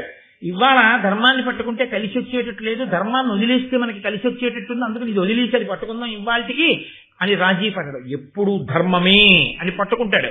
అలా పట్టుకోవడానికి లోపలి ధైర్యం కావాలి. ఎందుకంటే చుట్టూ ఉన్న వాళ్ళు అంటారు, ఏంటా అస్తమానం ధర్మం ధర్మం ధర్మం అంటావు, నువ్వు ధర్మం ఒక్కసారి పక్కన పెట్టు చూస్తాం వాళ్ళ సంగతి అంటారు. అలా అల్లా భీముడు వాళ్ళందరూ ఏమిటి ధర్మం ధర్మం ధర్మం అంటావు. అన్నిటికన్నా దారుణం సైంధవుడి విషయంలో కదండి. అన్నగారయ్యుండి అన్నగారి వరస అయ్యుండి ద్రౌపదీదేవిని ఎత్తుకుపోయాడు కామంతో అనుభవిస్తానని. భీమసేనుడు పొదలో దూరి ఈడ్చుకొచ్చాడు, రథచక్రాన్ని కట్టి చంపేస్తాను వీడినన్నాడు. ధర్మరాజు అన్నాడు, కప్పు చెల్లెలి మొగుడు చంపకూడదు, మనం ఆడబడుతూ పసుపుకుంకాలు చూడాలన్నాడు. నిజంగా పాండురాజు ముందు ధర్మం పుట్టకుండా చేశాడు అనుకోండి, భీముడు వెంటనే చంపేశాడు సైంధవుణ్ణి. తన తోడ పుట్టిన దాన్ని దుర్యోధనాదుల చెల్లెలైనా తన చెల్లెలే కదండి, తన చెల్లెల పసుపు కుంకాలు తుడిచేసిన పాపం కట్టి కుడిపోయిందండి పాండవుల్ని. కట్టి కుడపకుండా వీళ్ళ ఆవేశకావేశాల్ని ఆపింది ఏదైనా ఉంటే ముందు పుట్టిన ధర్మమే. అందుకే ముందు ధర్మం కొడుకుగా రావాలన్నాడు ఆయన. కాబట్టి ధర్మము పెద్దపీట ఎప్పుడు లోకంలో. కాబట్టి ఇతను ధైర్యంతో పట్టుకుంటాడు. ఏమిటో ఇంతమంది ఇలా అంటున్నారు, నేనే ఈ ధర్మాన్ని పట్టుకుంటున్నాను, రేపు పొద్దున్నే దీనివల్ల కలిసి రాకపోతే నాన్నయ్య నీ వల్లే పాడైపోయాం అందరు కదా వీళ్ళందరూ. ఆయనకు అపనమ్మకం లేదు. ఈ ధర్మాన్ని పట్టుకున్నాను, ఇది ఫలితం ఇస్తుంది. వాళ్ళకి తెలియదు, ముక్కుని తొందరపడదాం అంటున్నారు, అది మనకు ఫలితం ఇవ్వదు. కష్టంగా అనిపిస్తుంది కానీ ఇదే శాశ్వత ఫలితం ఇస్తుంది. ఇది ధైర్యం. అంతేగాని ధైర్యం అంటే శత్రువుని చంపే ధైర్యం కాదు, అది ఎప్పుడూ ఉంటుంది శత్రువుడికి. ధర్మమునందు నిలదొక్కుకోవడానికి ధైర్యం. ఇది అపారముగా ఉన్నవాడు కనుక ఆయన పేరు చెప్తే వర్షం, ఆయన పేరు చెప్తే దేవతలు సంతోషిస్తారు, ధర్మరాజు గారి పేరు చెప్తే. కాబట్టి అటువంటి వాడు కనుక ఇతనికి యుధిష్ఠరుడు అని నామకరణం చేస్తున్నాం అన్నారు. ఆ మునులు సంతోషించి అబ్బా ఇంతటి మహానుభావుడు అవుతాడనమాట, ఆ శరీరవాణి పలికిందని ఆ పిల్లవాడికి యుధిష్ఠరా అని నామకరణం చేశారు. ఆ తరువాతి కాలంలో అక్కడ గాంధారికి ఆ మాంస పిండాన్ని దాచారు కదండి, ఆ కుండల్లోంచి 101 సంతానం బయటకు వచ్చింది. 9 మగపిల్లలు, 1 పిల్ల ఆడపిల్ల, ఆమె దుశ్శల. ఇందులో ఈ దుర్యోధనాదులు పుట్టారు. ధర్మరాజు గారు పుట్టినప్పుడు లోకం ఎలా ఉందో చెప్పారు, మరి దుర్యోధనాదులు పుట్టినప్పుడు ఎలా ఉందో కూడా చెప్పాలి కదా. అందుకని చెప్తున్నారు, ఆ దుర్యోధనుడు ఉద్భవిల్లుడును ద్రవ్యాధారవంబుల్ శివానాదంబుల్ మదగూక భూంకృతులు నానారాసబద్ధానముల్ భూదిక్కంపముగా చెలింగే వికతాంభోభృన్నభో వీధియందు ఆదిత్యద్యుతిమాయగా కురిశ ఉగ్రాశ్రం మహావర్షముల్. ఆ దుర్యోధనుడు మొట్టమొదట పుట్టగానే ఎన్ని అపశకునాలు కనపడ్డాయంటే చుట్టుపక్కల అరణ్యాలలో ఉన్న క్రూర మృగాలన్నీ సంతోషంగా అరిచేయటం.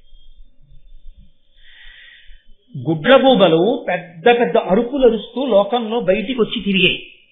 అలాగే గాడిదలు పెద్దగా ఓండ్ర పెట్టాయి.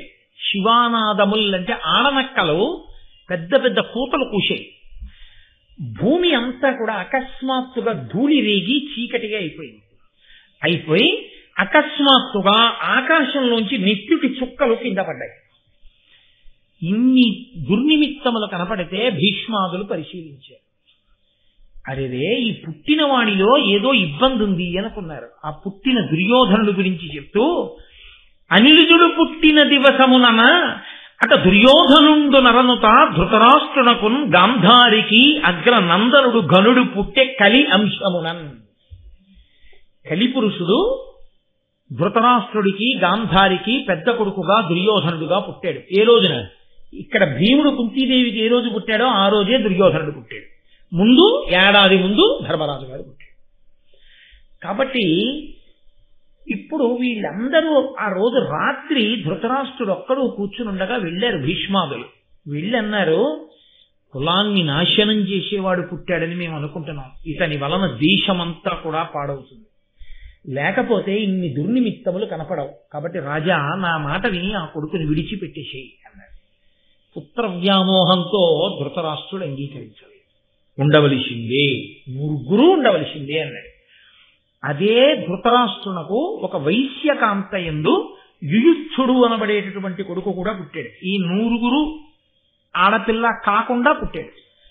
ఆ యుయుత్సుడు మహాధర్మాత్ముడు. ఆమె వైశ్యకాంతకు పుట్టిన అతను వీళ్ళ నుంచి విడిపోయాడు. అది కూడా ఎక్కడ విడిపోయాడో తెలుసా అండి? భారతంలో ఆశ్చర్యం. కురుక్షేత్ర యుద్ధం ప్రారంభమైనప్పుడు ధర్మరాజు గారు భీష్మద్రోణులకు నమస్కరించడానికి ధనుర్బాణాన్ని విడిచిపెట్టి పరమ గురుభక్తితో పాదచారి అయి అవతలి శిబిరంలోకి వెళ్ళాడు. అవతల సేనావాహినిలోకి వెళ్ళి పెద్దవాడని తాతగారు భీష్మాచార్యుల వారికి ద్రోణుడికి పెద్దలకి నమస్కరించి ఒక పెద్ద కేక వేశాడు. ఇది ధర్మక్షేత్రం, కురుక్షేత్రం. ధర్మం ఎటుందో అటే నెగ్గుతుంది. కాబట్టి మేము గెలిచి తీరుతాం. ఈ దుర్యోధనాదులు నశించిపోతారు ఈ యుద్ధంలో. వీళ్ళని ఆశ్రయించి ఉన్న వాళ్ళు కూడా పాడైపోతారు. కాబట్టి దుర్యోధనుడి తోడబుట్టిన వాళ్లతో సహా నేను పిలుస్తున్నాను, సోదరులారా, ఇప్పటికైనా మీరు ధర్మపక్షాన నిలబడాలనుకుంటే గీత దాటి ఇటు వచ్చేయండి అన్నాడు. ఎవ్వరూ రాలేదు. యుయుత్సుడు వచ్చేసాడు. వచ్చి యువతలకి చేరిపోయాడు. ఆయన మొదటి నుంచి ధర్మపక్షపాతి. అభిమన్యుణ్ణి చంపి ఉత్సవం చేసుకుంటుంటే ఆయన దెబ్బలాడాడు కౌరవుల్ని. మీరు చేసిన పాపం మిమ్మల్ని ఎంత ఇబ్బంది పెట్టబోతోందో మీకు తెలియట్లేదు. ఒక పసిపిల్లవాడిని అధర్మంగా చంపి సంతోషంగా ఉన్నారా? ఎంత ఇబ్బంది పడుతుందో చూద్దురుగానని చెప్పాడు. మహానుభావుడు భీష్మాచార్యుల వారి యొక్క పార్థివ శరీరాన్ని అంత్యేష్టికి తీసుకెళ్తున్నప్పుడు ఛత్రం పట్టాడు.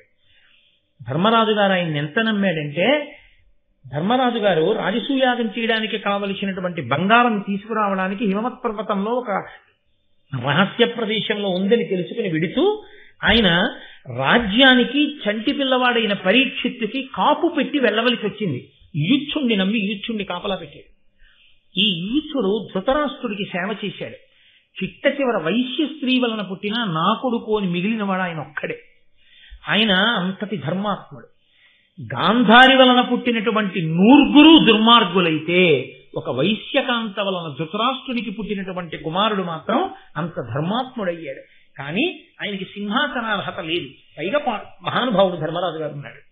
కాబట్టి ఆ యూచ్చుడు, నేను మహాభారతంలోంచి ఒకసారి ఆ యూచ్చుని యొక్క పాత్ర గురించి ఒక 4 మాటలు చెప్పాను. విచేత అంటే దుర్యోధనాదుల గురించి 18 పర్వాలు వినకపోయినా మీకు తెలుసు.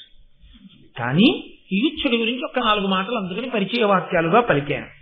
సరే, కొంతకాలం అయిపోయిన తర్వాత కుంతీదేవిని పాండురాజు గారు ఆదేశించాడు. ఇప్పుడు సమస్త లోకములకు కూడా ప్రాణాన్నిచ్చేటటువంటి వాడు వాయుదేవుడు. ఆయన వలన విపరీతమైనటువంటి బలము కలిగినటువంటి వ్యక్తిని కొడుకుగా పొందు. కాబట్టి అటువంటి పిల్లవాణ్ణి పొందడం కోసం నువ్వు వాయుదేవుణ్ణి ఉపాసన చేయమన్నాడు. ఇప్పుడు మీరు ఒకటి గమనించాలి. మళ్లీ కుంతీదేవి జీవితం చిగర్చింది. మంచి కొడుకులు. తనకే తెలుసా మంత్రం, మాద్రికి తెలియదు. తోడికోడలు వచ్చినా పక్కన ఇంకో భార్య పాండురాజు గారి కన్నా మాద్రి కన్నా తనకో మార్క్ ఎక్కువ ఉంది. పాండురాజుని తండ్రి చేసింది కుంతి ఒక్కతే. ఇప్పుడు అక్కడున్న గాంధారి కన్నా తనే ఐశ్వర్యవంతురాలు. ఎందుకంటే ఏడాది ముందు కొడుకుట్టాడు, రాజ్యానికి ఉత్తరాధికారి, రాజమాత. కాబోయే రాజుకి తనే యమరాజ్య పట్టాభిషేకం ధర్మరాజు గారికి జరుగుతుంది. కాబట్టి మళ్ళీ చిగర్చింది. మనుష్య జీవితంలో వెంటనే చీకటి వెలుగులు ఎలా ఉంటాయో చూద్దరు గాని ఎంత చిత్రంగా మారిపోతుందో. మళ్ళీ ఇప్పుడు ఆయన అన్నాడు, వాయుదేవుణ్ణి ఉపాసన చెయ్యి అన్నాడు. ఆవిడ వెంటనే ఉపాసన చేసింది. ఆయన వచ్చి మళ్ళీ వరాన్ని ప్రసాదించాడు, నా అంశలో నీకు పుడతాడని. సుతుడు నభస్వదంశమున సుస్థిరుడై ఉదయించినన్ మహా అతికృత జాతకర్ముడగు ఆతత వీర్య విక్రమోన్నతునకు భీమసేనుడను నామముతానొనరించి దివ్య వాక్సతి శతశృంగ శైల నివసన్ముని సంఘము సతశిల్లగన్. శతశృంగ పర్వతం మీద ఉండేటటువంటి మహర్షులు సంతోషించేటట్టుగా ఆ పుట్టినటువంటి పిల్లవాడికి దివ్యవాణి నామకరణం చేసింది. భీమసేనుడు అపారమైనటువంటి బలము కలిగిన వాడు. ఈ పిల్లవాడి యొక్క గమ్మత్తు ఏమిటంటే, ఈ పిల్లాడు పుట్టిన 10వ రోజున దేవాలయ దర్శనం చేస్తే మంచిది అని పిల్లాడిని ఎత్తుకుని కుంతి ఆ అరణ్యంలో ఉన్న ఒక దేవాలయానికి వెడుతోంది. వెడుతుంటే చంటి పిల్లాన్ని చేతిలో పట్టుకుని వెడుతున్నటువంటి ఈ కుంతిని చంపి తినేద్దామని ఒక పెద్ద పులి ఒకటి ఆవిడ మీదకి దూకితే ధర్మరాజు వెంటనే అక్కడ ఉన్నటువంటి పాండురాజు గారు ధనస్సు తీసుకుని 3 బాణములు ప్రయోగించాడు ఆ పులి మీద. ఈ 3 బాణముల దెబ్బకి పులి కింద పడిపోయింది. కానీ పులి మీద దూకుతుంటే చూసిన కుంతి కంగారు పడి ఆ దూకడంలో చేతిలో ఉన్న పిల్లవాడు చేతుల్లోంచి జారి కింద పడిపోయాడు. ఆ కింద పడిపోయిన పిల్లవాడు పెద్ద పెద్ద బండరాల మీద పడిపోయాడు. పడిపోతే ఆ పిల్లాడికి ఏమైందో తెలుసా అండి? ఉరుషార్దూల భయంబున పరవశయి కుంతియున్న బాలకుడు శిలోక్కరముపై పడియే తన నిష్ఠురతను హతి చేసి రాలు చూర్ణంబులగున్.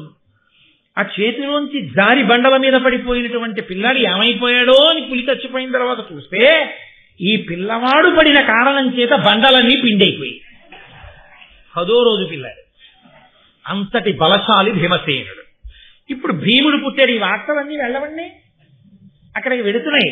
ఓహో, తన చెల్లెలికి పిల్లలు పుడుతున్నారని సంతోషించి మేనమావల ముద్దు మేలైన ముద్దు కట్నాలిచ్చి పంపించాడు వసుదేవుడు.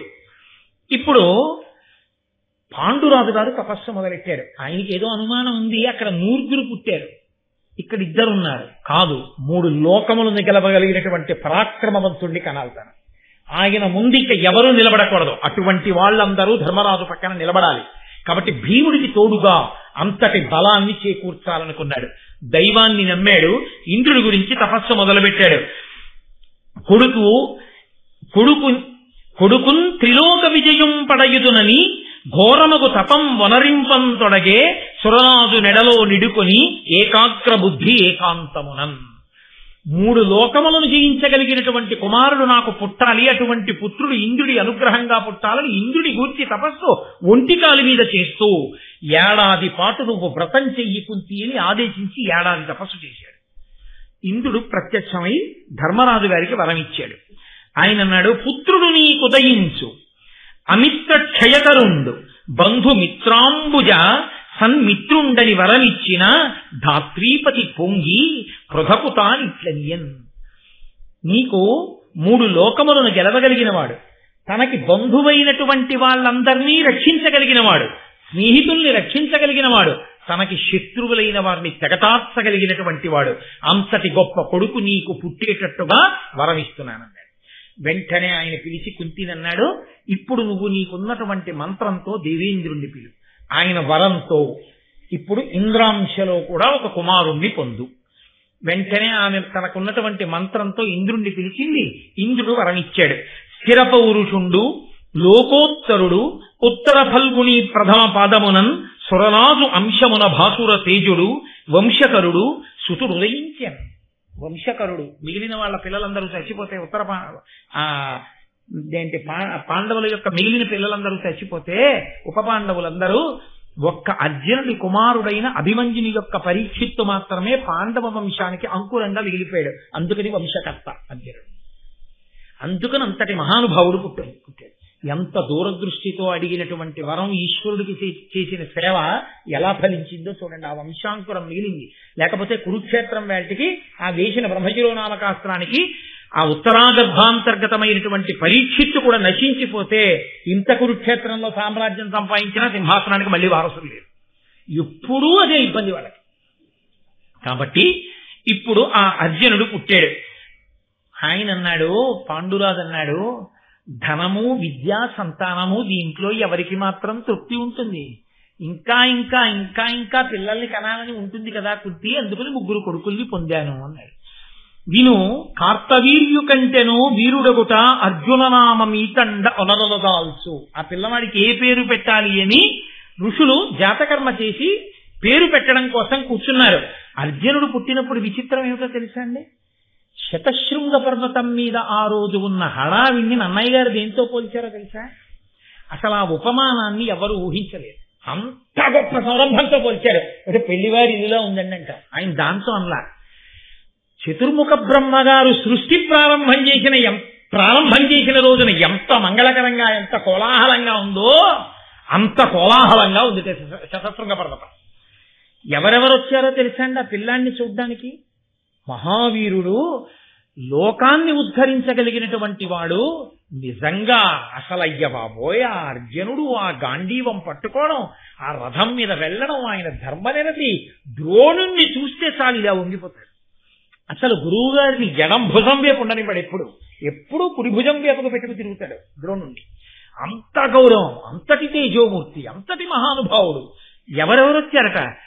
9 బ్రహ్మలు, 12 మంది ఆదిత్యులు, 11 మంది రుద్రులు, 8 వసువులు, మొత్తం లోకాలలో ఉన్న మహర్షులు, గంధర్వులు, ఆదిశేషుడు మొదలైనటువంటి సర్పజాతి, అప్సరసలు, విశ్వే దేవతలు, ఇంతమంది చూడ్డానికి వచ్చారట. ఇది కాక రాజులు ఇంతమంది.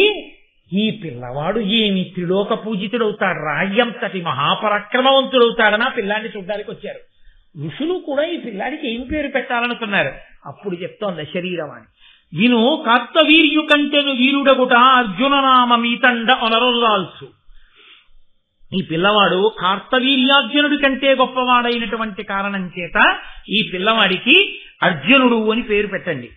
ఈతండ అని పురుహూతాది సురులనోడించి ఖాండవము దహించు బలిని ఈతండ ఇకిలావనీతలేశులనోత్య రాజసూయము ధర్మరాజులనుచు ఈతండ వేల్పుల చేత దివ్యాస్త్రముల్ వడసి విరోధుల ఒడుచు గడిమి అనుచు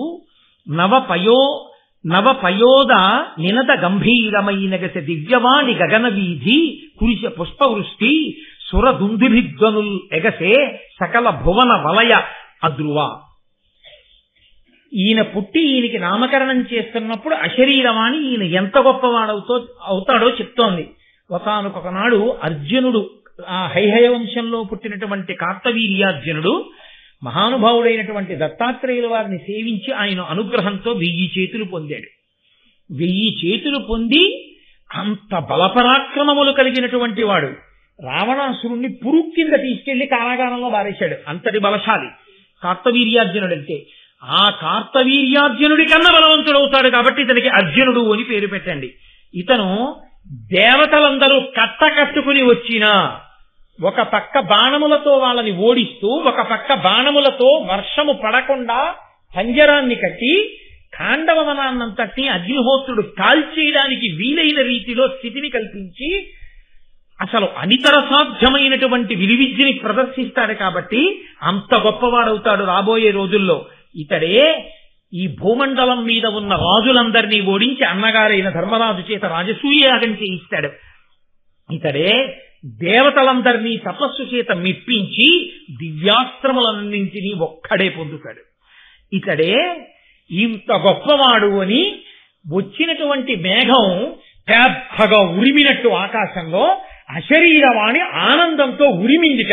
వీడికి అర్జునుడు అని పేరు పెట్టండి అని. ఆనాడు ఋషులు పొంగిపోయి ఆ పిల్లవాడికి అర్జున అని పేరు పెట్టారు. 3 బిడ్డలు పొందింది. ఎంత కాదన్నా మాద్రి కన్నా ఓ మార్క్ ఎక్కువ కదండి. అటు కుంతి కన్నా, అటు గాంధారి కన్నా ఓ మార్క్ ఎక్కువ కదా. పొంగిపోతూ సంతోషంతో భర్తతో కలిపి భర్తని తండ్రిని చేసినటువంటి భార్య, ఇది సార్థకత. కాబట్టి సంతోషంతో ఉంది కుంతి. ఇందులో అసూయ లేకపోయినా మాద్రికి సంతానం లేరు, తనకి సంతానం ఉన్నారన్నది కుంతికి ఒక సంతోషదాయకమైన విషయం.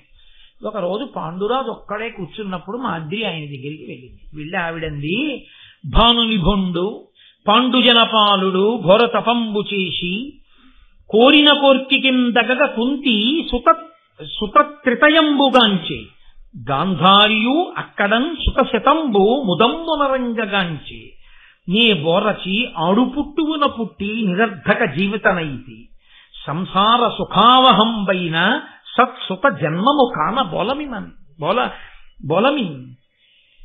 అక్కడ ధృతరాష్ట్రుణ్ణి పెళ్లి చేసుకున్న గాంధారికి 101 సంతానం. ఇక్కడ మిమ్మల్ని కట్టుకున్నటువంటి కుంతికి 3 సంతానం.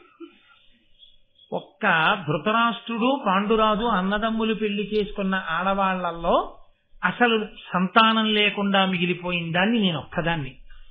లోకంలో ఎవ్వరికైనా ఆడపుట్టువ పుట్టి నిరర్ధక జీవిత, ఆడదానిగా పుట్టి బిడ్డల్ని పొందకపోతే ఆ జీవితము నిరర్ధకమైపోయినట్టు కదా.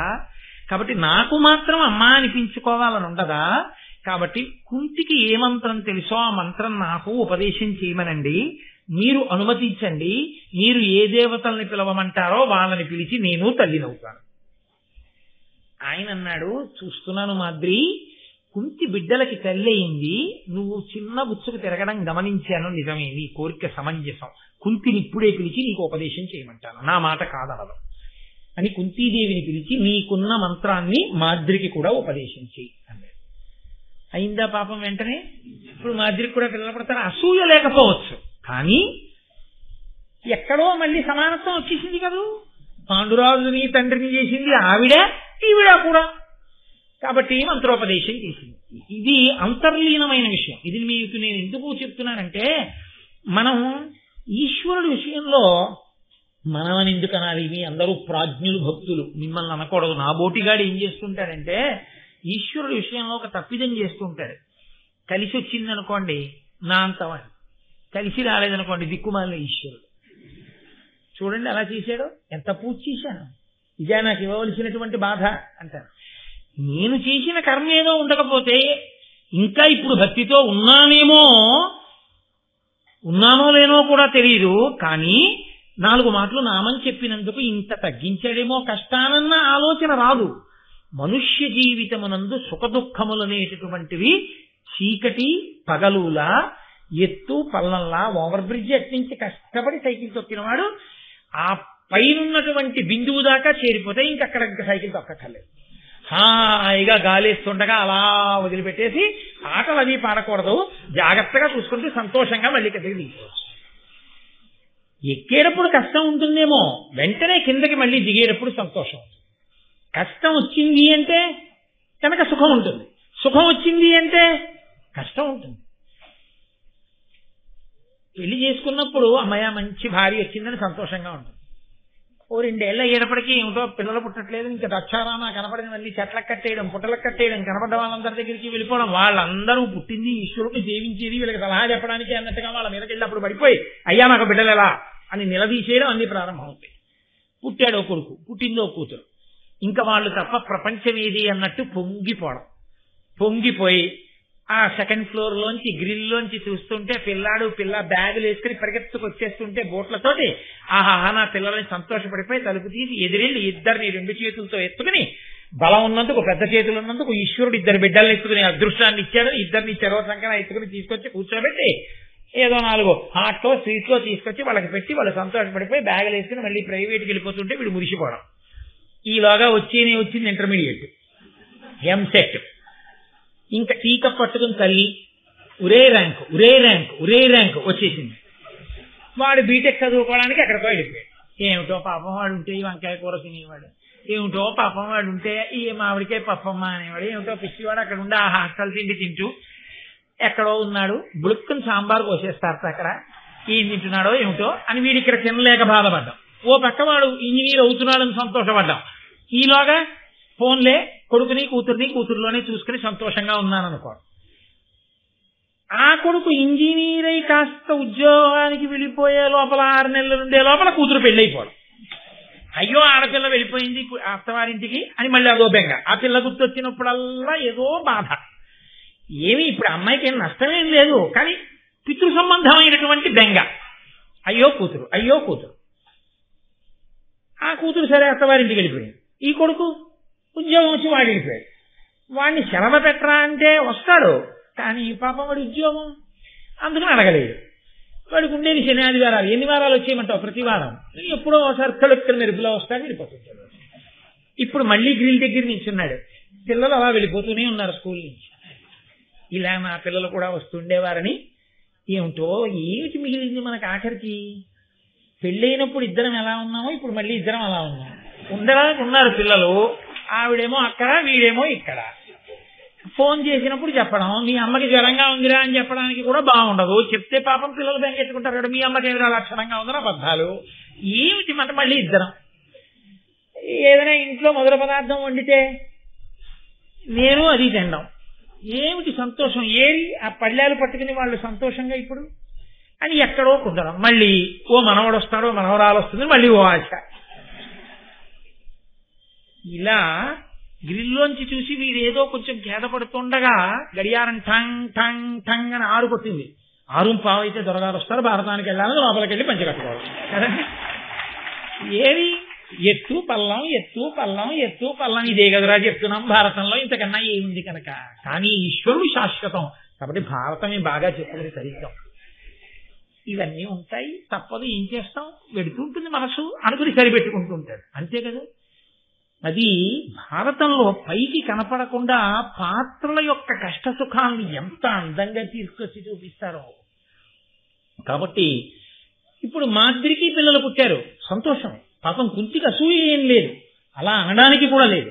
కానీ మీరు కుంతి పరంగా ఆలోచించినప్పుడు మాత్రం మళ్ళీ కించిత్ ఎక్కడో కిందకి దిగిపోయినట్టు అయిపోయింది.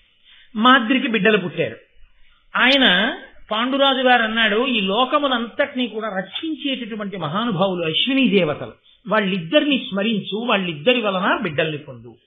ఆవిడ ఇద్దరిని స్మరించింది, ఇద్దరు వరం ఇచ్చారు, దాని వలన నకుల సహదేవులు పుట్టారు. చాలు, నీకు కవల పిల్లలు పుట్టారు చక్కగా, 2 పిల్లలు, ఆవిడికి 3 పిల్లలు. ఇప్పుడు రాజ్యం లేకపోయినా శాపం ఉన్నా పర్వాలేదు, 5 కొడుకులు చక్కగా వాళ్ళందరూ పరిగెడుతున్నారు, వేదం నేర్చుకుంటున్నారు, ఆ శతశృంగంలో ఋషుల దగ్గర పాఠాలు నేర్చుకుంటున్నారు. మహాతేజోవంతుడు, వాడు కింద పడితే రాళ్ళిడిపోతాయి, ఒకడు అద్భుతంగా బాణాలు వేస్తాడు. ఇంతంత వాళ్ళు ఇంత గొప్ప వాళ్ళు అవుతారు. భవిష్యత్ తెలియకపోతే జాతకాలు చూపించుకోవాలి, కానీ అశరీరం వాడి ముందే చెప్పేసింది, ఇంతంత పెద్దవాళ్ళు అవుతారు నా కొడుకులు. అబ్బోయిక తండ్రితనంతో సంతోషం. వచ్చిన కష్టాన్ని తండ్రితనంలో మర్చిపోయి ఎంత సంతోషంగానో రోజులు గడిచిపోతున్నాయి. మళ్ళీ తిరగాలి కదండి కథ. మంగళాశాసనపరైః మదాచార్య పురోగమైః సర్వైశ్చ పూర్వైరాచార్యైః సత్కృతాయాస్తు మంగళం. మంగళం కోసలేంద్రాయ మహనీయ గుణాత్మనే చక్రవర్తి తనూజాయ సర్వభౌమాయ మంగళం. ఉమాకాంతాయ కాంతాయ కామితార్థప్రదాయినే శ్రీగిరీశాయ దేవాయ మలినాథాయ మంగళం. కరచరణకృతం వా కర్మవాక్కాయజం వా శ్రవణనైనజం వా మానసం వా పరాధం విహితం వా సర్వమేత్తక్షమస్వ శివ శివ కరుణాబ్ధే శ్రీ మహాదేవ శంభో. సర్వం శ్రీ ఉమామహేశ్వర పరబ్రహ్మార్పణమస్తు.